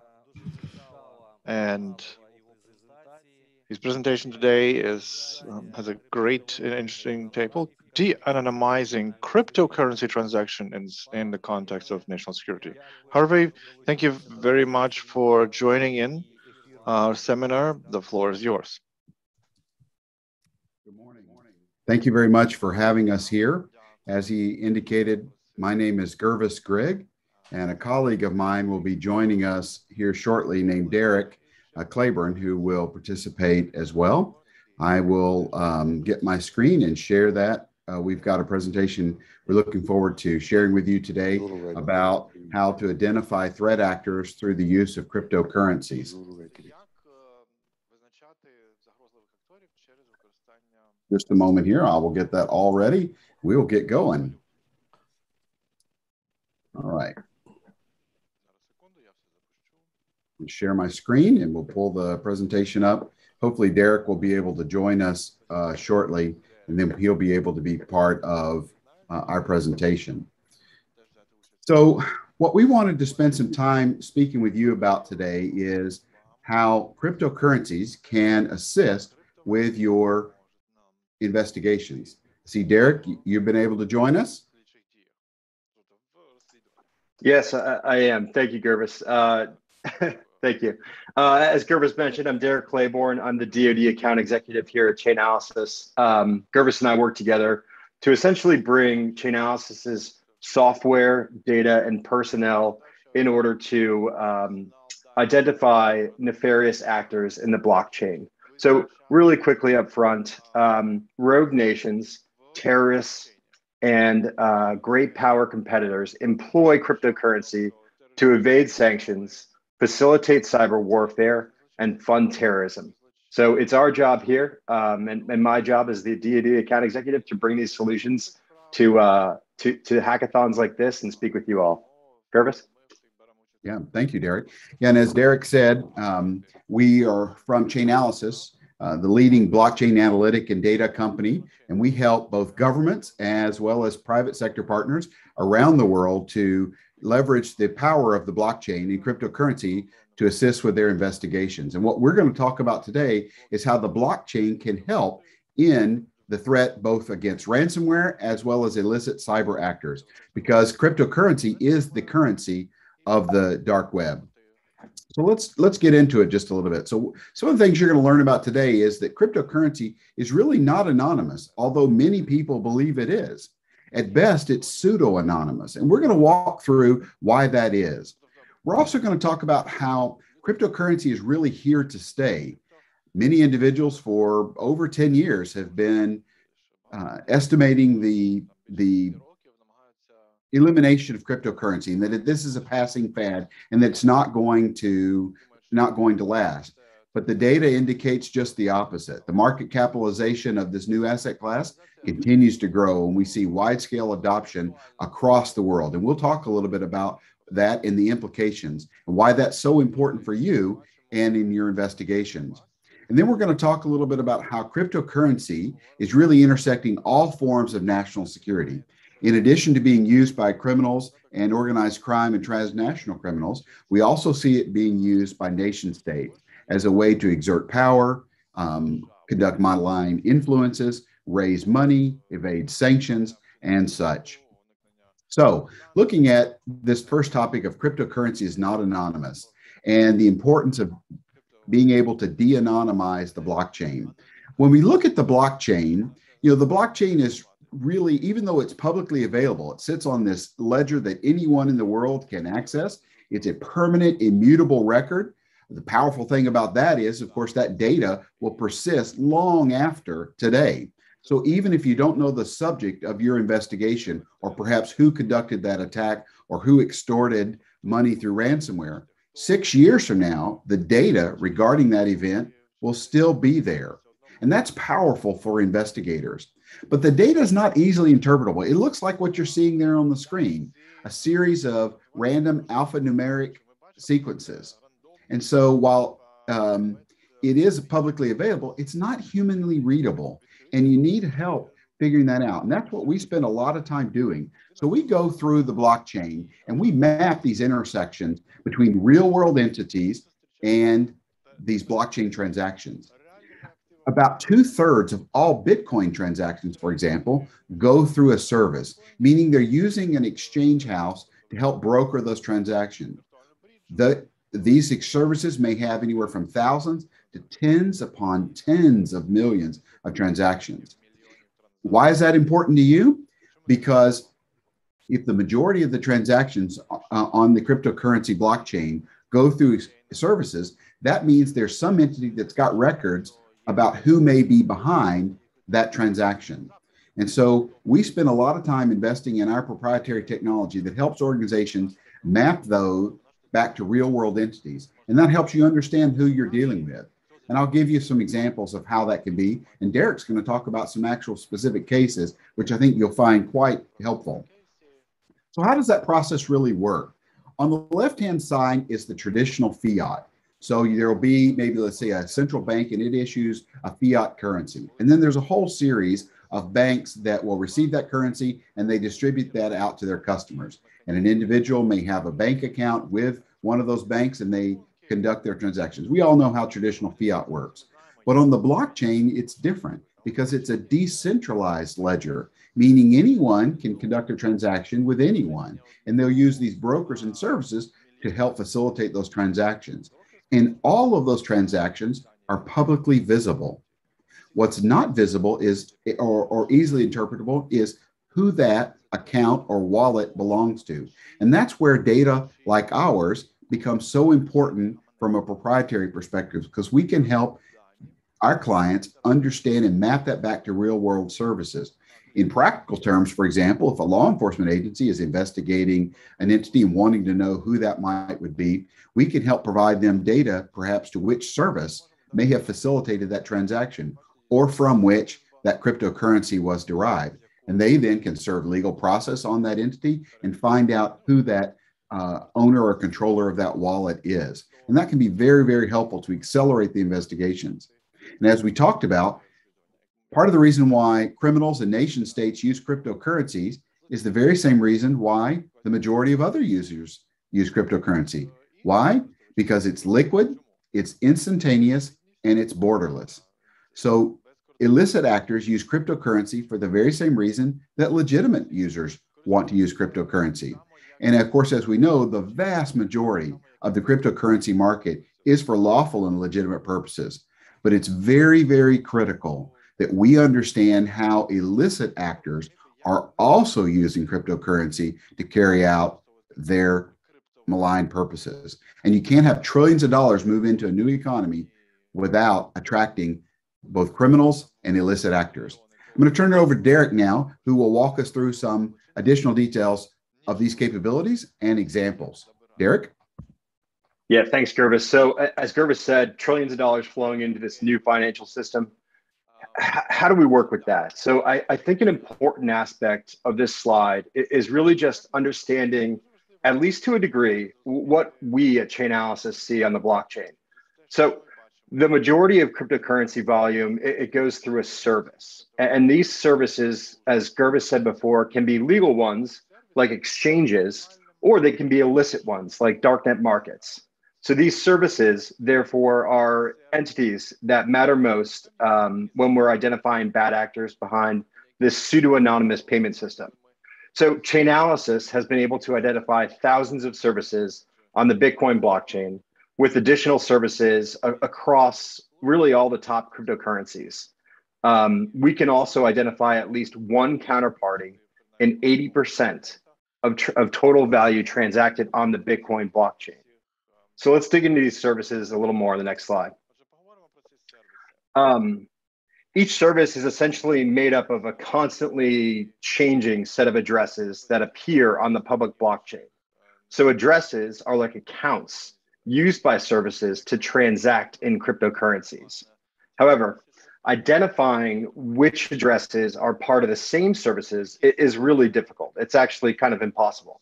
But we at Chainalysis can do it because the address populations that we see, we can see the end services. And the fact that they're continuously evolving and growing makes it incredibly challenging, but we have that ability. So Chainalysis has that ability through the application of advanced algorithms that directly observe transaction data. And it also enables us to have the most accurate view of which addresses are operating per service, even as these services evolve. And it's our directly observed data that's key. So Chainalysis has been gathering and directly observing data since 2014 on the back end of the Mt. Gox hack in Japan. And so we can even include data from now defunct services that no other blockchain analytics company can boast that. So we maintain the most comprehensive record of services and their addresses. So even as they grow, we can ensure kind of continuous mapping of the blockchain. So you kind of envision, this is kind of the roadway for the blockchain in this new financial architecture. So the next point we make is that cryptocurrency is here to stay. And I think it's really an important one because, it helps you understand the scope of this opportunity, but also threat. So cryptocurrency can't be regulated away. Its decentralized nature means that it's here to stay. But more importantly, it's becoming mainstream. Over the last year, cryptocurrency has become a more mainstream asset class with the inflow of institution dollars. The overall market capitalization is currently valued at $3 trillion. And this growth trend is something that we suspect we'll continue to see.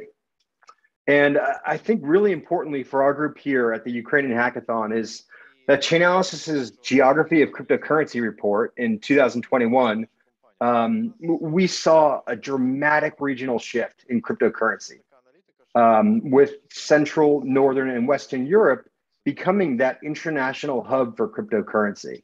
So CNWE has really had the largest economy in the world, and it's received over $1 trillion worth of cryptocurrency over the last year. This represents 25% of global activity, which is kind of astounding. So on the next slide, global crypto adoption is growing. Gervis, we can go to that one. I think the previous one. This is at the Ukrainian hackathon, I think it's important to dig into this a little more. Curvis, can we go to the slide that says global crypto adoption is growing? Yeah, that one. Next one. There we go. So the US maintains the largest single country for transaction volumes, but putting aside kind of the largest whale crypto holders, which make these numbers a little bit outsized, Ukraine remains one of the most active retail users of digital currencies. And listen, we're preaching to the choir here, but I think it's just kind of important to baseline. But Ukraine has been world renowned for its tech native population, a really industrious startup environment. And also on the other side of that is there's increasing cybercrime activity in Eastern Europe and in other regions. So we're seeing a really busy cryptocurrency market. So let's get into some of that busyness. And I think we can in the intersection with national security. So let's talk about that intersection.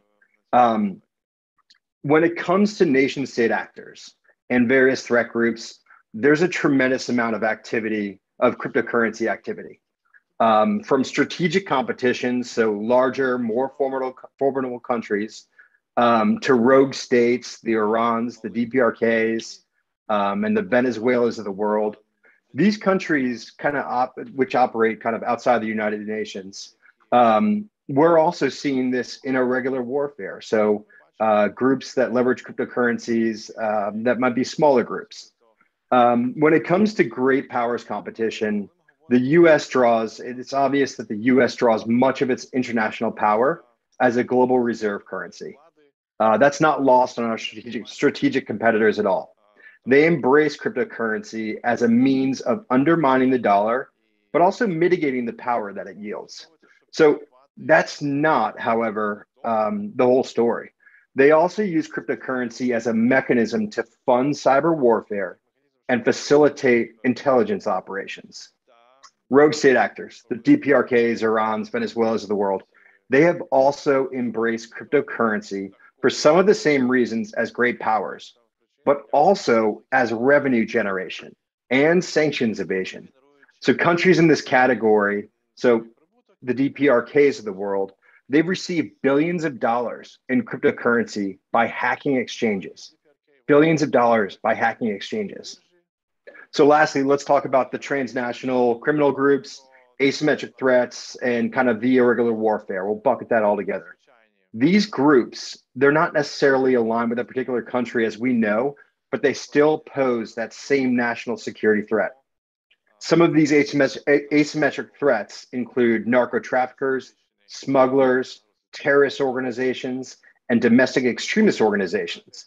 And they utilize cryptocurrency as a means of global fundraising and as a means of strategic procurement. So let's look into one specific example that's in your backyard. And I think this is exciting, but also, puts the scope of the problem, I think, in scope for you all. And this is a good example. So in September of this past year, the United States Treasury's Office of Foreign Assets Control, OFAC, announced that Russia-based cryptocurrency OTC broker, over-the-counter broker, SUEX, was added to the specially designated nationals and blocked persons list. Chain analysis tools aided in the investigation of SUEX. So since opening its doors in 2018, SUEX has moved hundreds of millions of dollars worth of cryptocurrency from illicit and high-risk sources.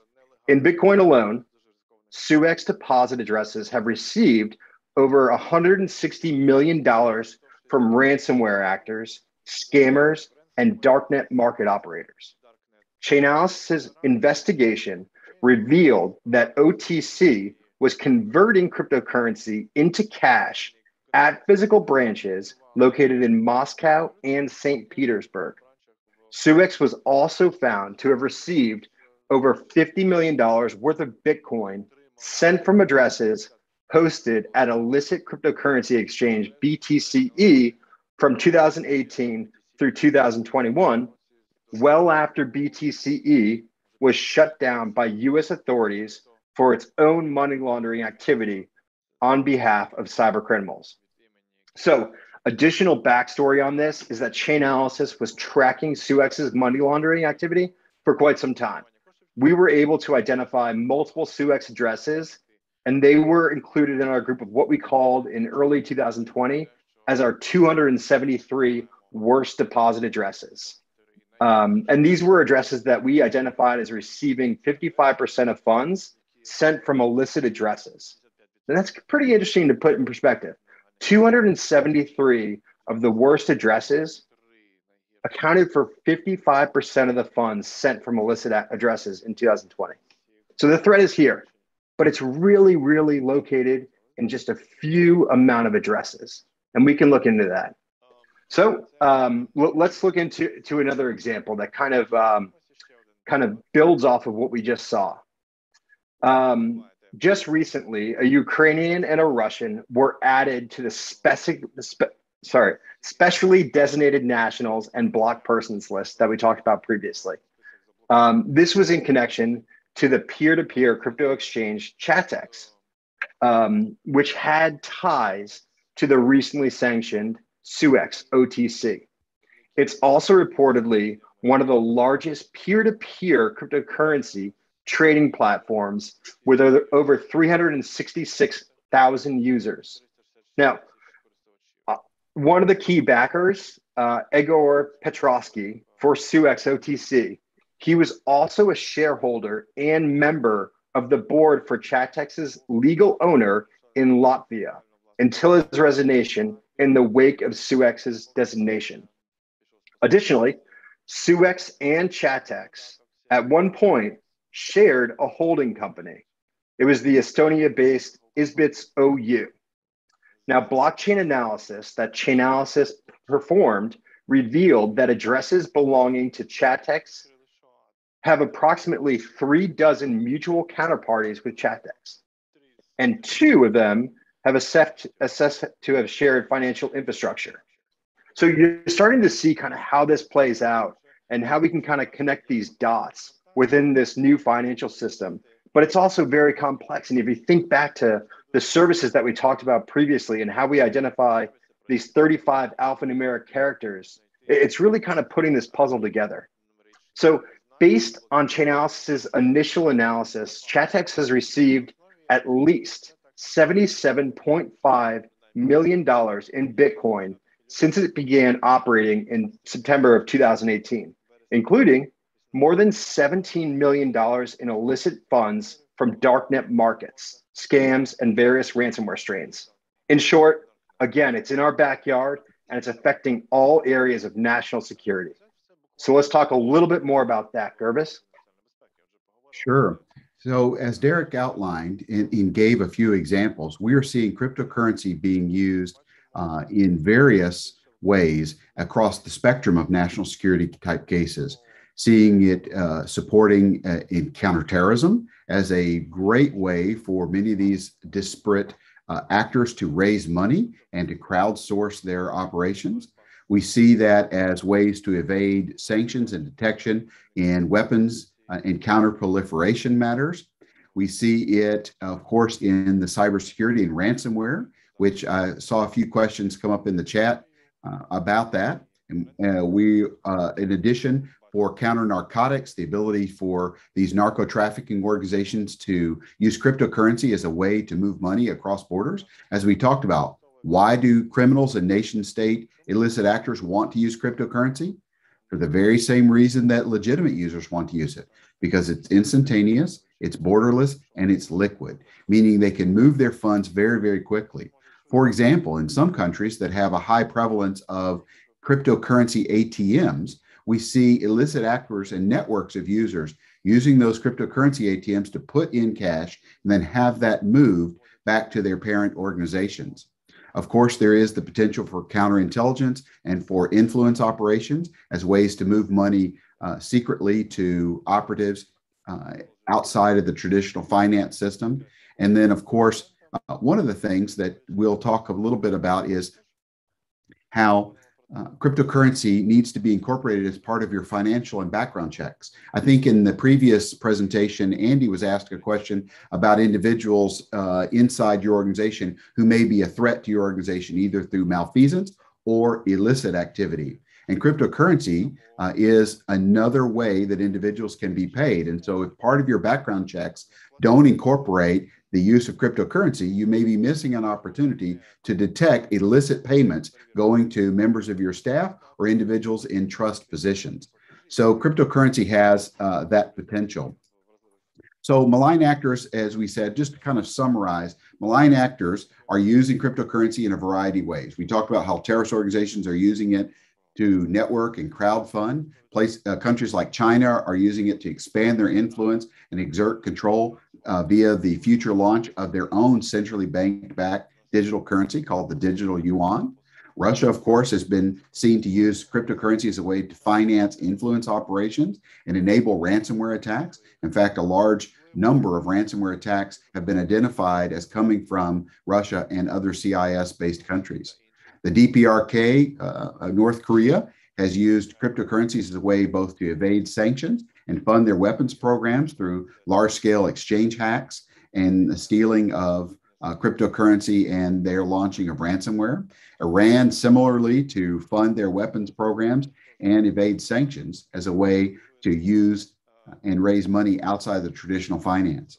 We're also seeing a disturbing trend among domestic terrorist organizations and individuals who are using this as a way to fund their activities and leverage the pseudo-anonymous nature of cryptocurrency to transfer funds among them. And as I mentioned a few moments ago about insider threat challenges with regard to cryptocurrency. So to summarize, it's very important that you and your organization develop a cryptocurrency response strategy. And this is a recognition of how this is, as another asset class, is a way that those who might be seeking to do harm to you or to your nation might be using that. Cryptocurrency really requires a whole of government response, meaning no single agency in your organization can accomplish this. No single government can accomplish this alone. It takes a network. That's part of the reason why we appreciate the opportunity to come and speak today at this conference, because it's through the power of networking and collaboration that we can solve these hard to solve problems. And cryptocurrency is not just a cyber crimes issue. In fact, we didn't spend any time today in our presentation because of the national security focus of today's event. But cryptocurrency is being used across a broad spectrum of illicit actors, from your regular street criminals to organized crime and illicit narco traffickers. And so becoming crypto literate and raising the level of your crypto literacy is far more than just for the highly trained few in your cyber components. Derek and I appreciate the opportunity to speak with you today. There's a number of resources in our presentation. If you'd like to learn more about background on some of the things that you heard about today, please access our presentation and these links that will take you to a whole host of documents that will give you additional background. And here's some of our contact information if you'd like to reach out. I see we've got a few questions in the chat. I tried to answer a few of those, Derek, at first. And for your benefit, the first one asked us about, will de-anonymization affect cryptocurrency rate, and can this become an instrument of stock market speculation? And I gave an answer back in the chat. And the other one was about how can these de-anonymization tools help uncover crimes related to the use of ransomware, and responded back how our data and tools are frequently used in ransomware investigations. I see there's another question, and then I'm going to go out of presentation mode so that you and I can go back into potentially answering questions. All right, some of the good. questions. Should I read the questions from Ukrainian? There's one other question that just came in, and just looking at the translation on that, it says, є у нас одне запитання від наших. Yeah, we have a question from the viewers. If there's a right to be forgotten, how is that right implemented in crypto operations? The third question, Derek, was how is the quote right to be forgotten realized in cryptocurrency transactions? So there's, of course, that belief among many crypto users that they want to be forgotten, and the anonymity or the perceived anonymity is one of the great benefits of that. Right. You know, how I think I would answer that is that, you know, the blockchain and the essence of the blockchain is its open architecture. And these are this is publicly available information. And there are ways to make payments, and you do have that right to be forgotten. But the open nature of the blockchain means that it's not the best way to make payments if you're looking to evade sanctions, fund terrorism, or just purchase a cup of coffee without having that be publicly available. So that's why we have hard cash. That would be my short answer there, Gervis. Very good. Добре, дякую вам. Я бачу, що у нас була деяка активність в чаті. We had some activity in the chat box on Zoom, and you provided the answers. At this point, we have no further questions. So with that, I would like to thank Mr. Grieg and Mr. Claiborne for joining us. And thank you for covering the cryptocurrency, which is an exciting topic that is developing very rapidly nowadays. Thank you very much for joining our hackathon. And from the bottom of my heart, I would like to wish you the best of luck and success in your future operations, and see you soon, hopefully. Thank you all.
Привітати нашого So let's us greet our next speaker, Mr. Herbert Grieg from Microsoft in Central and Eastern Europe. The topic of his presentation is storytelling in cybersecurity and how it is best to present information security. The floor is yours.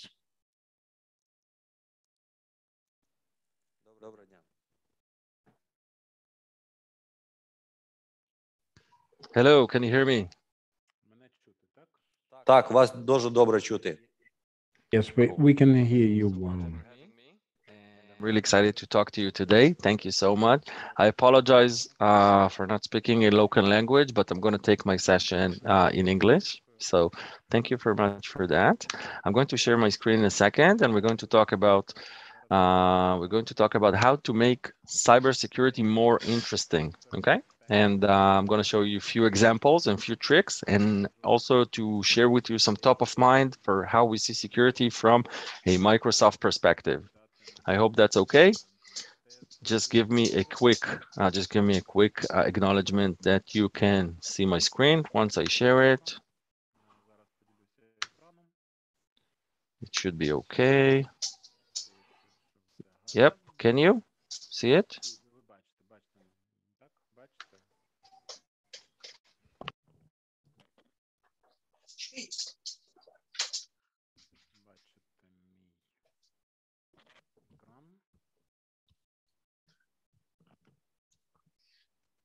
Okay. Yeah. Are we good to start? Yes. Someone just give me a hint that you can actually see my screen. Yes, we can see a screen. We can see a screen. So my name is Yoad, aka Yoda. I'm just trying to move that. I'm pretty used to be talking on Teams, right? But now we're going to do that on Zoom. So thank you very much. So first of all, I think that we should make things more, or how do I move this? Or minimize. Yes, let me minimize. That's cool. Something in the chat coming up. Yeah. Oh, yes. Thank you so much for those that are writing that you can see my screen. Really appreciate that. Cool. So I'm Yoda, and for Microsoft, I'm a security specialist from the Central and Eastern European region, and I cover a lot of countries working on our cybersecurity offering, how to stop, malware on the endpoints, how to eradicate phishing. And I really think that once we go forward and you promote your career in cybersecurity storytelling and creating a narrative is super important. Okay.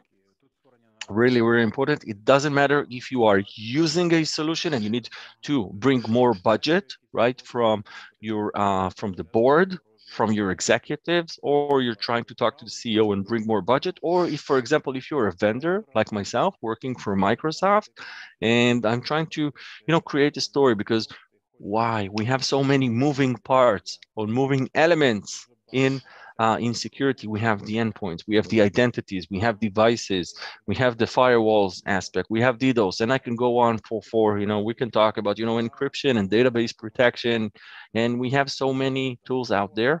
And when you're talking about a set of solutions, you have to keep it aligned, right? You have to tell a story because this will dictate how you're going to create your security journey and make the organization that you are securing more secure. Okay, this is super important. All right, continuing our journey. Now, I'm not going to reiterate. I'm going to use some concept to tell you how we tell a story, right? Where do we start when we talk about cybersecurity? How do we think about it? So please consider that as a train the trainer session, right? So security doesn't stand on its own, right? If we do not conduct business, if we are not sharing personal information online, then there is no need for us to stay secure, right? But we are sharing information on social media. We are communicating as consumer with, with doctors, telemedicine, etc. And when we work for organization, for a large banking organization or large manufacturing organizations, then we need to be aware of the trends that are happening. This is part of how to tell a compelling story. For example, one side of the story will be that attacks are growing and becoming more sophisticated, right? Hackers are ramping up and defenders are, bringing their games up as well, and then attackers up and up again. This is an arms race, right? This is the cyber arms race. So this is the story. So now you can start thinking about, oh, this is arms race. I'm getting some weapons, the attackers are getting some weapons, and we're going to fight. And to be honest, every chief information security officer that I am talking to is under the gun. CISO is one of the world's toughest jobs out there today. And why cybersecurity storytelling is important? Because if we want to promote a specific solution, right, or a specific narrative with a CISO, we are fighting for a mind share. We are fighting for their attention, and they're already combating cybersecurity incidents on the fly or looking after their strategy. Okay, so we know that attacks are growing, and our standard tools and conventional tools have not developed in the same pace. And even that we have machine learning and AI on our side, also the adversaries or nation states also have also leveraging machine learning as well. So it doesn't mean that we have to up our game, and upping our game is a very key component in telling the story, right? Also, And I am witnessing that on a day-to-day basis, on a daily basis, right? That sometimes organizations or institutions, whether that be government organizations or private organizations, they want to move faster than the regulator, than the government will allow them. House of Parliament does not allow them to work because, for example, what about, exposure? Sometimes we have some old school trends that are not um, that are not um, that are not equivalent or not comfortable with the cloud era, with cloud security era. Okay, meaning governments will say, okay, you cannot share sensitive information in the cloud. We don't have the tool to ensure that. So using cloud or going or filtering your mail through a cloud gateway is simply not enough. So we also have regulatory pressure. So to make sure that organizations do not temper or harm privacy of consumers. And on the other hand, they're also limiting what kind of tools are needed. So this is, three parts of the story. I'm telling a story here. So it's also, please listen to that on two aspects. One, the story that I tell, and also how to construct your own story, because this is the main message here. So start with a feeling. What feeling do I convey? Like, we have to do something in cybersecurity. We have to feel secure. It's like you're going on the street. You don't want someone to jump on you and, steal your wallet or something. And the same thing is that I want to feel secure whenever I access my files from a cloud resources. Another thing that is, that is trending right now, and on top of IoT becoming really big. So I can tell you that from a Microsoft internal Microsoft data, right? We see at least trying to hack into the platform, and I'm here on the top, on the bottom left corner, over or close to 200,000 phishing attempts in a day. Some of those are manual, some of those are automated, some of those are leveraging a pre-setup of an access to an Azure environment, to a cloud environment, and from there you can set up your own mailing system, and then even set up your own Exchange server on Azure, and then you can start shooting emails and go beyond the perimeter. Or even simpler, you can hack into mailboxes that are trusted into organization, just steal credentials, right? Credentials stuffing. Or spear phishing, right? And then you can start spreading phishing with credibility. So phone scam alarms, we see hundreds of those or thousands in a day. Ransomware events are blocked, even for, and I'm talking about what we see, and I'm talking about not for our cloud consumers business, for us as internal IT. Okay, I'm sharing information because Microsoft is also a very big player. Okay, it's a very big player trying to defend itself and trying to defend its customers. So there are like two motions here. A beautiful story is that if you want to read further and go deeper on the state of cybersecurity, I would definitely recommend reading the Microsoft Digital Defense Report. Okay, let's even open that. It tells a beautiful story, right, about cybersecurity. It's like in America, they have every year, the president is talking to the people. He's giving a lecture called The State of the Union, right? Let me see. Not this one. This is our Teams account logon. Let me just click on that. And we have designed that in a way, let me just keep verification just from time's sake. If you want to go deeper, if you want to, let's stay in America English, the Digital Defense Report will give you a nice story. So this is not just about marketing. This is about simplification, how to get your story simplified. Okay, so we have our volumes. Okay, and if you want to learn more about the Digital Defense Report, I really recommend, take a weekend, read through it, read through the chapters that are interesting for you.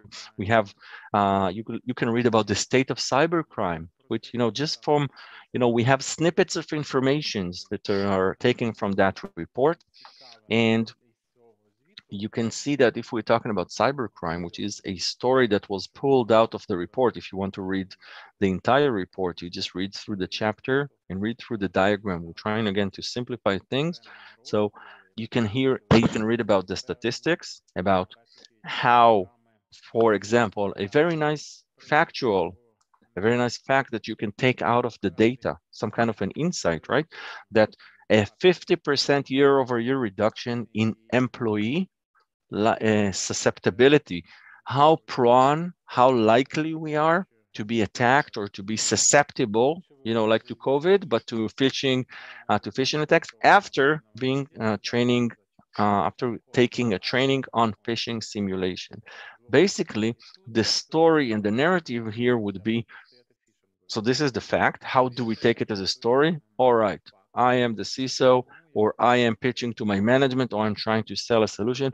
So the message would be, okay, I want to reduce the likelihood of phishing. So what am I going to do? I'm going to train my employees, but moreover, I'm going to take the employees and make them part of my cybersecurity department. Okay, I'm going to make my employees from my organization my colleagues, right? Turn them into the first line of defense. Okay, so phishing is definitely key, and this is going to stay here for a while.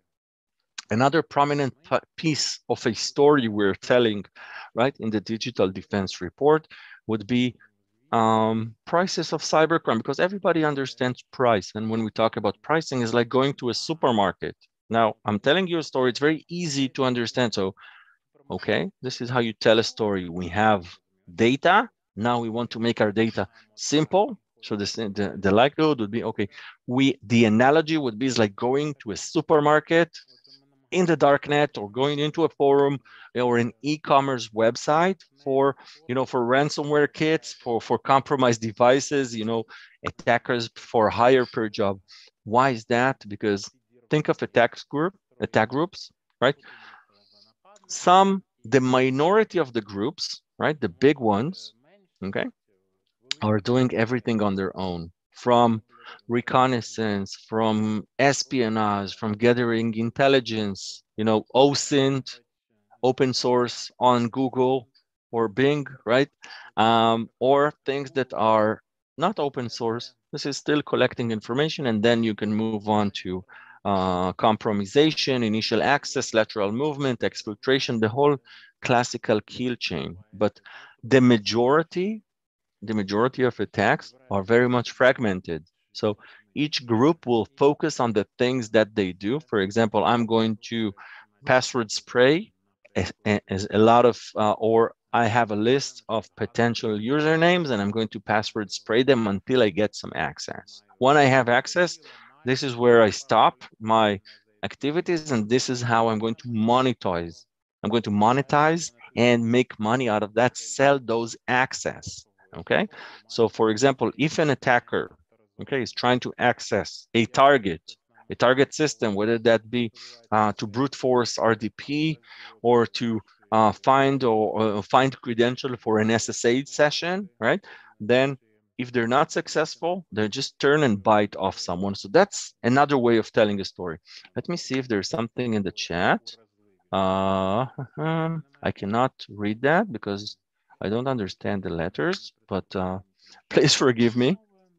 I just want to go back to my story, and I want to show you something really, I want to get to tell you something really cool. Let me, you know what, let's just go to something that I've prepared for you for our session. So for example, one of the ways, I don't want to switch browsers. Thank you very much for allowing me. So for example, the way, I'm not here to talk about any specific solution, but the way, if you're trying to present something, or how do we focus on, for example, as a vendor, right? Am I going to talk about prevention? Am I going to talk about detection? Am I going to talk about what is the mean time to acknowledge, right? The fact that I have an event or an incident in my system, it takes a certain amount of time. Now, after that acknowledgement, we have the average time to resolution, or the average time to containment of the attack. So there are many ways to tell a story, okay? We like to tell a story, for example, that the prevention, without even mentioning names, the prevention and the protection goes hand in hand together. So for example, you have a set of tools, they report together, and then it all pours into your organizational log collection or log aggregation system, and then it will report, and everything will be nice and transparent in your SOC organization. Okay, so for example, if we continue with that discussion, this is one way. I love this way to tell a story. It can even guide you. This is how we design that. So that's a combination of our pre-sales effort together with product marketing, for example.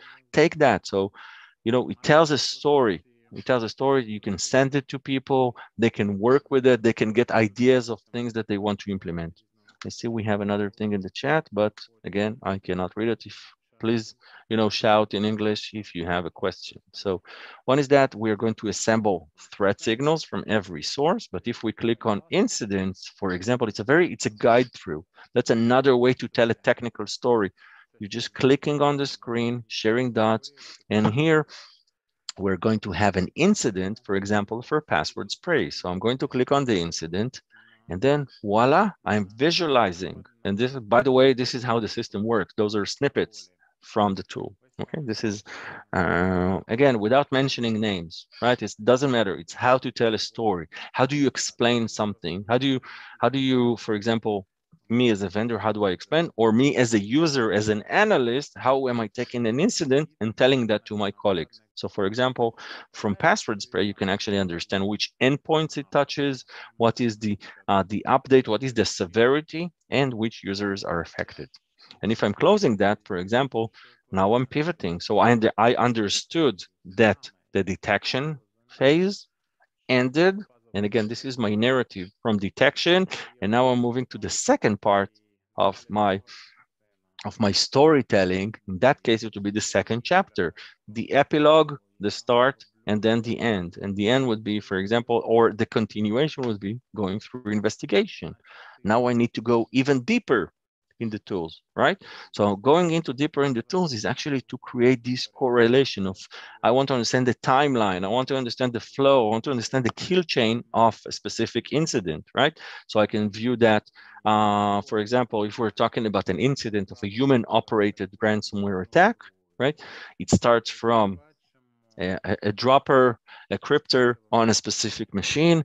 From there, we have various steps. Some of those are remediated automatically. Some of those are remediated or fixed by an analyst. But you can actually follow the story. I'm giving you tips how to tell your story. Now,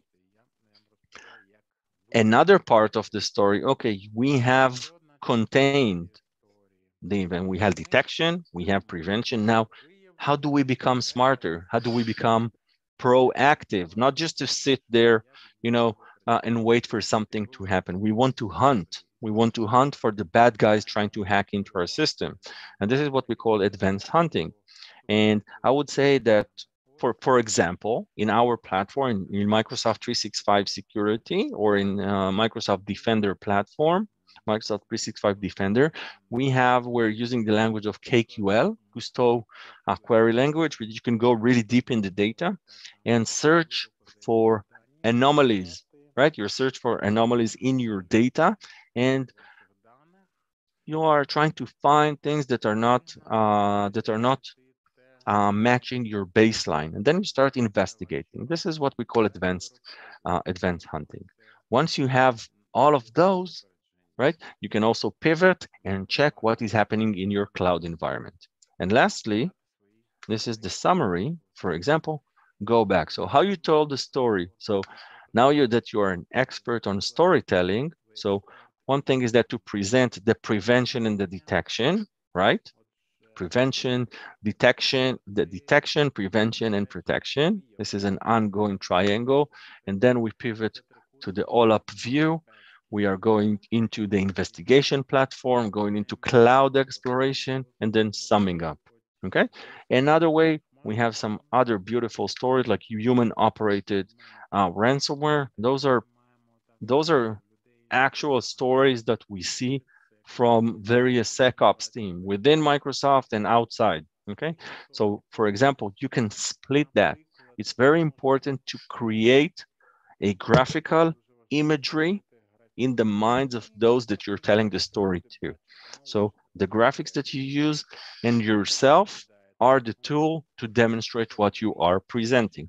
So from an RDP brute force, for example, then we are moving, and again, to understanding what's happening in our environment, going into the investigation. Again, you see it's the same flow, but different content. Now we have a human-operated ransomware, and I'm going to double down on a specific system. This is, in this case, this is traffic going through Zscaler. It was matching something with our threat intelligence, but I also have a specific user, which we're bringing the user data in. So I'm telling you the story, but you see, it makes sense. This is like a live platform. We are investigating. Going back to my home console, again, remember detection, now going into prevention and containment, containing the blast radius. If you think about it like a bomb, and again, graphical imagery. Okay, this is how we see that. So if you have a bomb that is exploding, you're trying to limit the damage that is causing. And the way one way to do that is to run investigations automatically. Don't just rely on human beings, but actually do that automatically. Okay, and then you can actually see. And I'm simulating a story that every SOC, Security Operations Center analyst, is actually facing on a daily basis. Some of the tools will actually ask for an approval, and some of those will work automatically. So I'm going to approve something to happen, to contain or to quarantine an alert. And again, if I go back to the summary, I can actually see what was I facing, what kind of threat. And again, the story ends by pivoting, and they can actually read about that. Oh, you were facing that kind of threat. This is how we detected. This is how it was prevented. It happened automatically. And this is how we are going to mitigate the event. And also going forward, how to be proactive about it. I'm just reminding us of how we can actually be proactive. For example, I'm going to limit specific folders access. Okay, cool.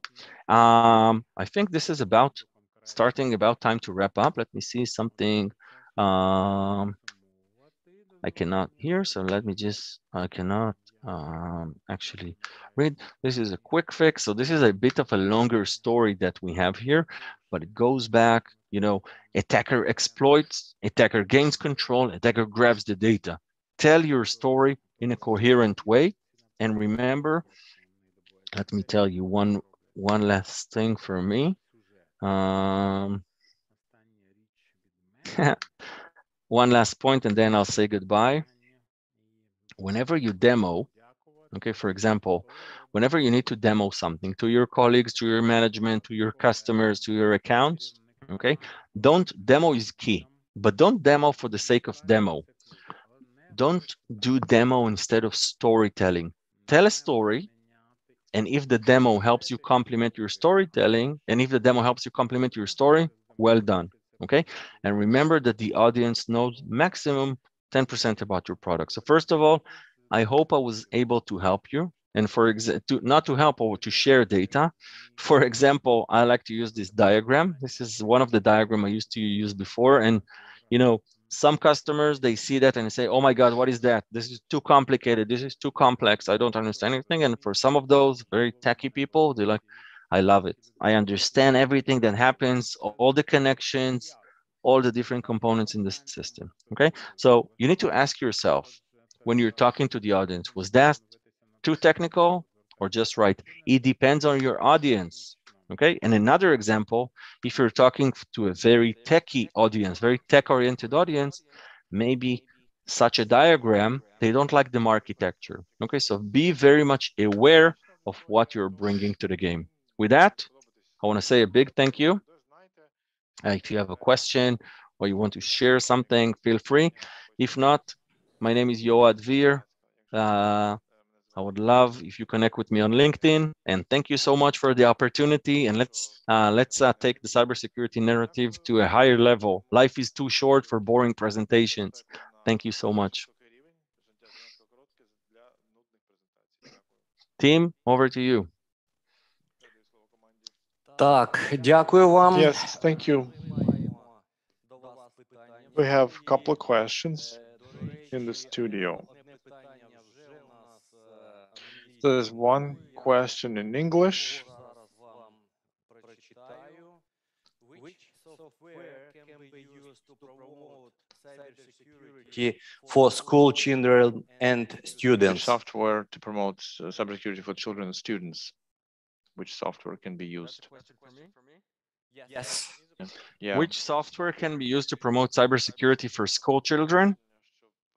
That's an interesting one. I recently saw a list of video campaigns, okay, that are really explaining in the way kids or youngsters understanding, like a series of cybersecurity educational videos on TikTok, right?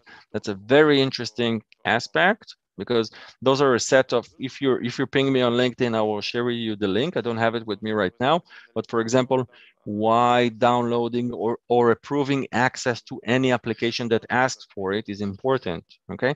Those kind of topics that really talk to kids, or why, and this is especially important, and for the parents among us, you will sympathize with what I share. Like, for example, do not share images or do not share public or personal information with the network. So there is, I've seen it's becoming more and more TikTok-like videos, educational ones. This is one. Second, if you want to get your kids into cybersecurity from a young age, I know that, for example, Microsoft is promoting something called a garage program based around what's it called? I forgot the name. Not Fortnite, the other game. When you're building. Come on. Anyway, you're Minecraft. in a 3D world, and you're constructing things. So this is access to secure coding. Those initiatives are definitely on the rise. But I'll connect with me. I'll feel free to. I'll share the links with you. More questions? Anything?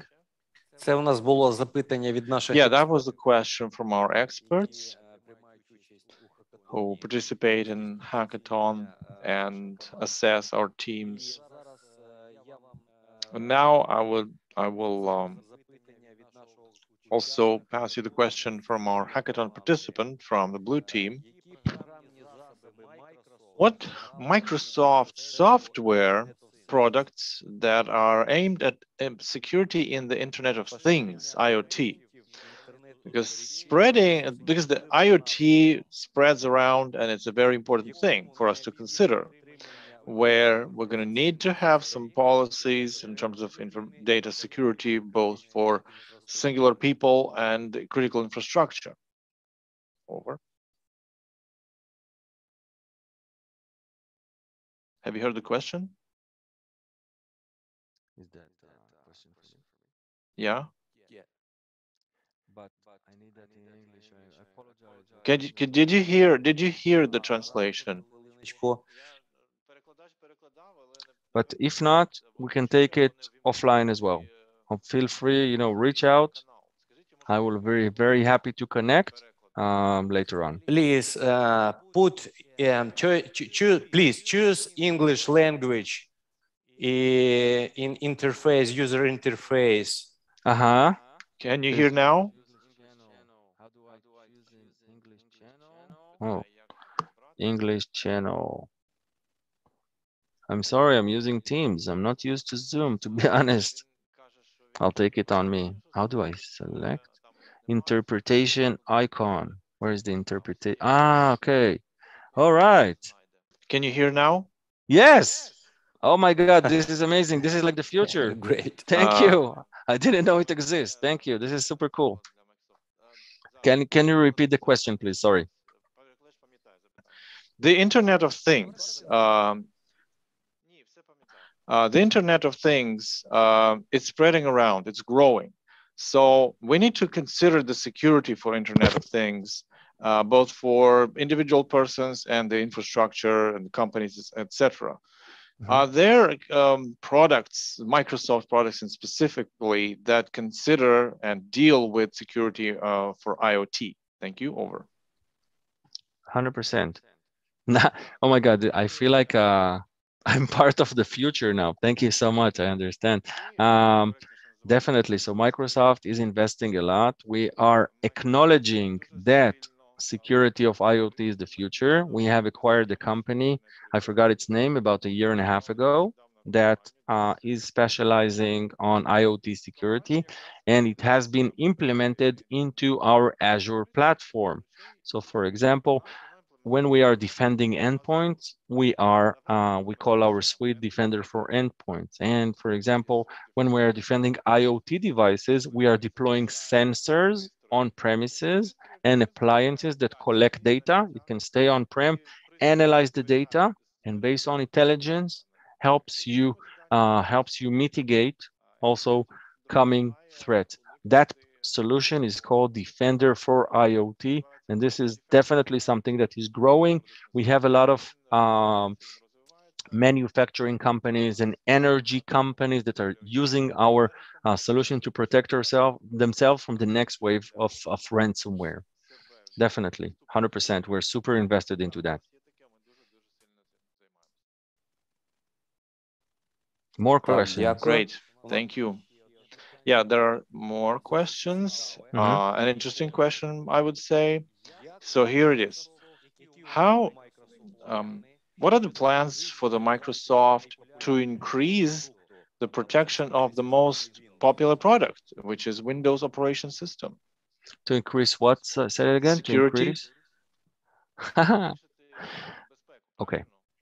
I would say Так, підвищення захисту інформаційної системи. Increasing the protection of, let me just reiterate. So Windows as operating system, which has evolved for so long.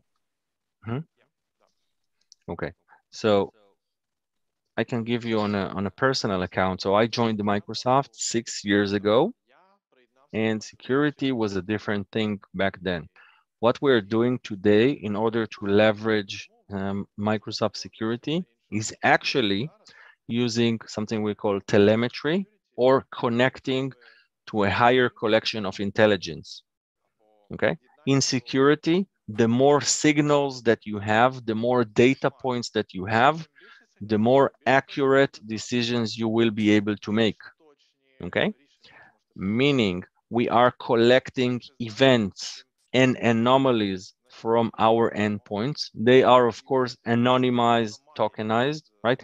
They're analyzed on a big scale, and the more, because we are seeing something like 10 trillion signals a day, you know, sign-ins to our platforms, different activities and different operations on Windows, we are able to train our algorithms.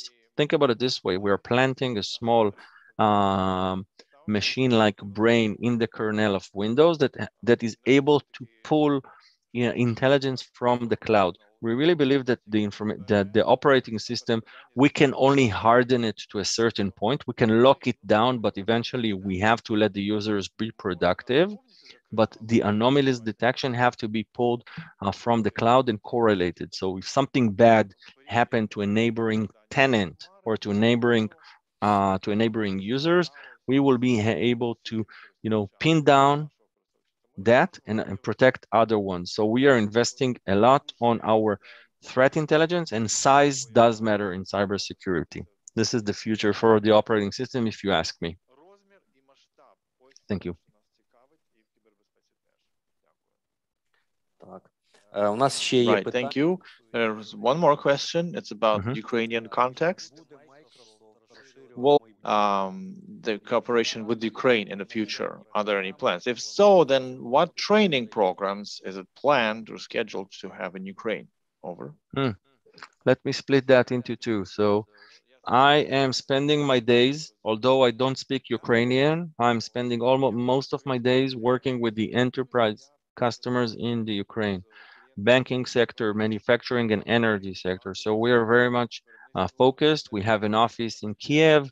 We're working closely also with government to make sure that our cloud platform is trusted. The second part of the question and my answer would be, we are, giving a lot of trainings regarding becoming a ninja on cybersecurity. For example, cloud application ninja, SIM and SOAR and Sentinel ninja, endpoint protection ninja. Those are free. Also, we are investing on certification. If you're working for an enterprise size organization, we have something called an ESI, Enterprise Security Initiative. But if not, we are also giving out training, and this is especially emerged in COVID, to give out vouchers and training, and also more entry points into cybersecurity. I'll be very much happy to share that information regarding the training path. Okay. This is definitely to share those resources, because we believe the training and certification has to have free access for everybody. So we're definitely, this is free of charge, and I'll be very happy, to point to those right resources if you ping me, or I'll share it with the organizers so they can send it broadly. The more you want to learn, the better it is. Sorry. Thank you. Ми сподіваємося на то. Yeah, surely. And one more question. It's also related to Ukraine. If you know, the national hackathon, cyber protection, cyber defense now, is provided by the agency that is called Special Communications Special Data Hub. So it's a public agency. So from our experts, there's a question: is Microsoft planning to work with our organization in terms of protecting telecom systems and critical infrastructure objects that communicate between each other? Are there such plans? Agency for Special Communications, it's called. Special Communications. So we work with different government institutions. I'm not aware of a specific initiative with Special Communications. So I can't really comment on that. So because I don't know, to be honest, I don't know about this initiative, but definitely we're working with many government institutions. And, all in all, maybe I'm not really aware of the context of the question, but we're trying, again, we're working according to our values, which is, transparency. If we have a security incident, or one of our customers has, or someone is trying to hack into Microsoft, and you can imagine that we have a big target on our backs, then we are transparent. And this is how we believe that communication should happen, in a very transparent and open way. And this is why we're promoting openness and security of the open cloud. And this is also the message that we're taking to government institutions. But I cannot really comment on a specific collaboration with one entity. I hope it's understandable.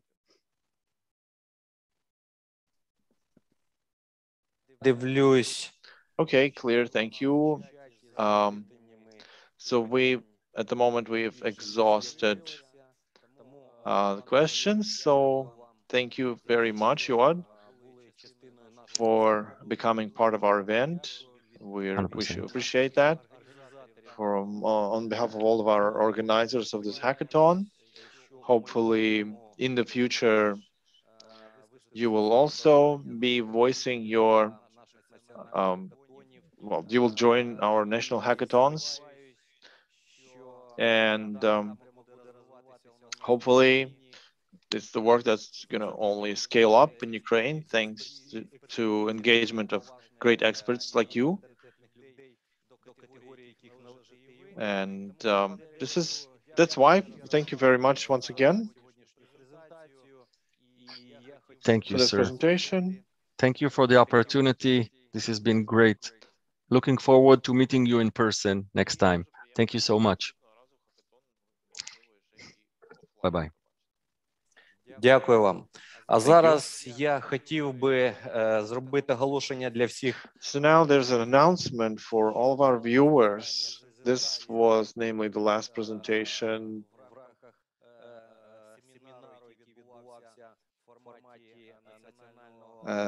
This was the last seminar within this hackathon in cyber security.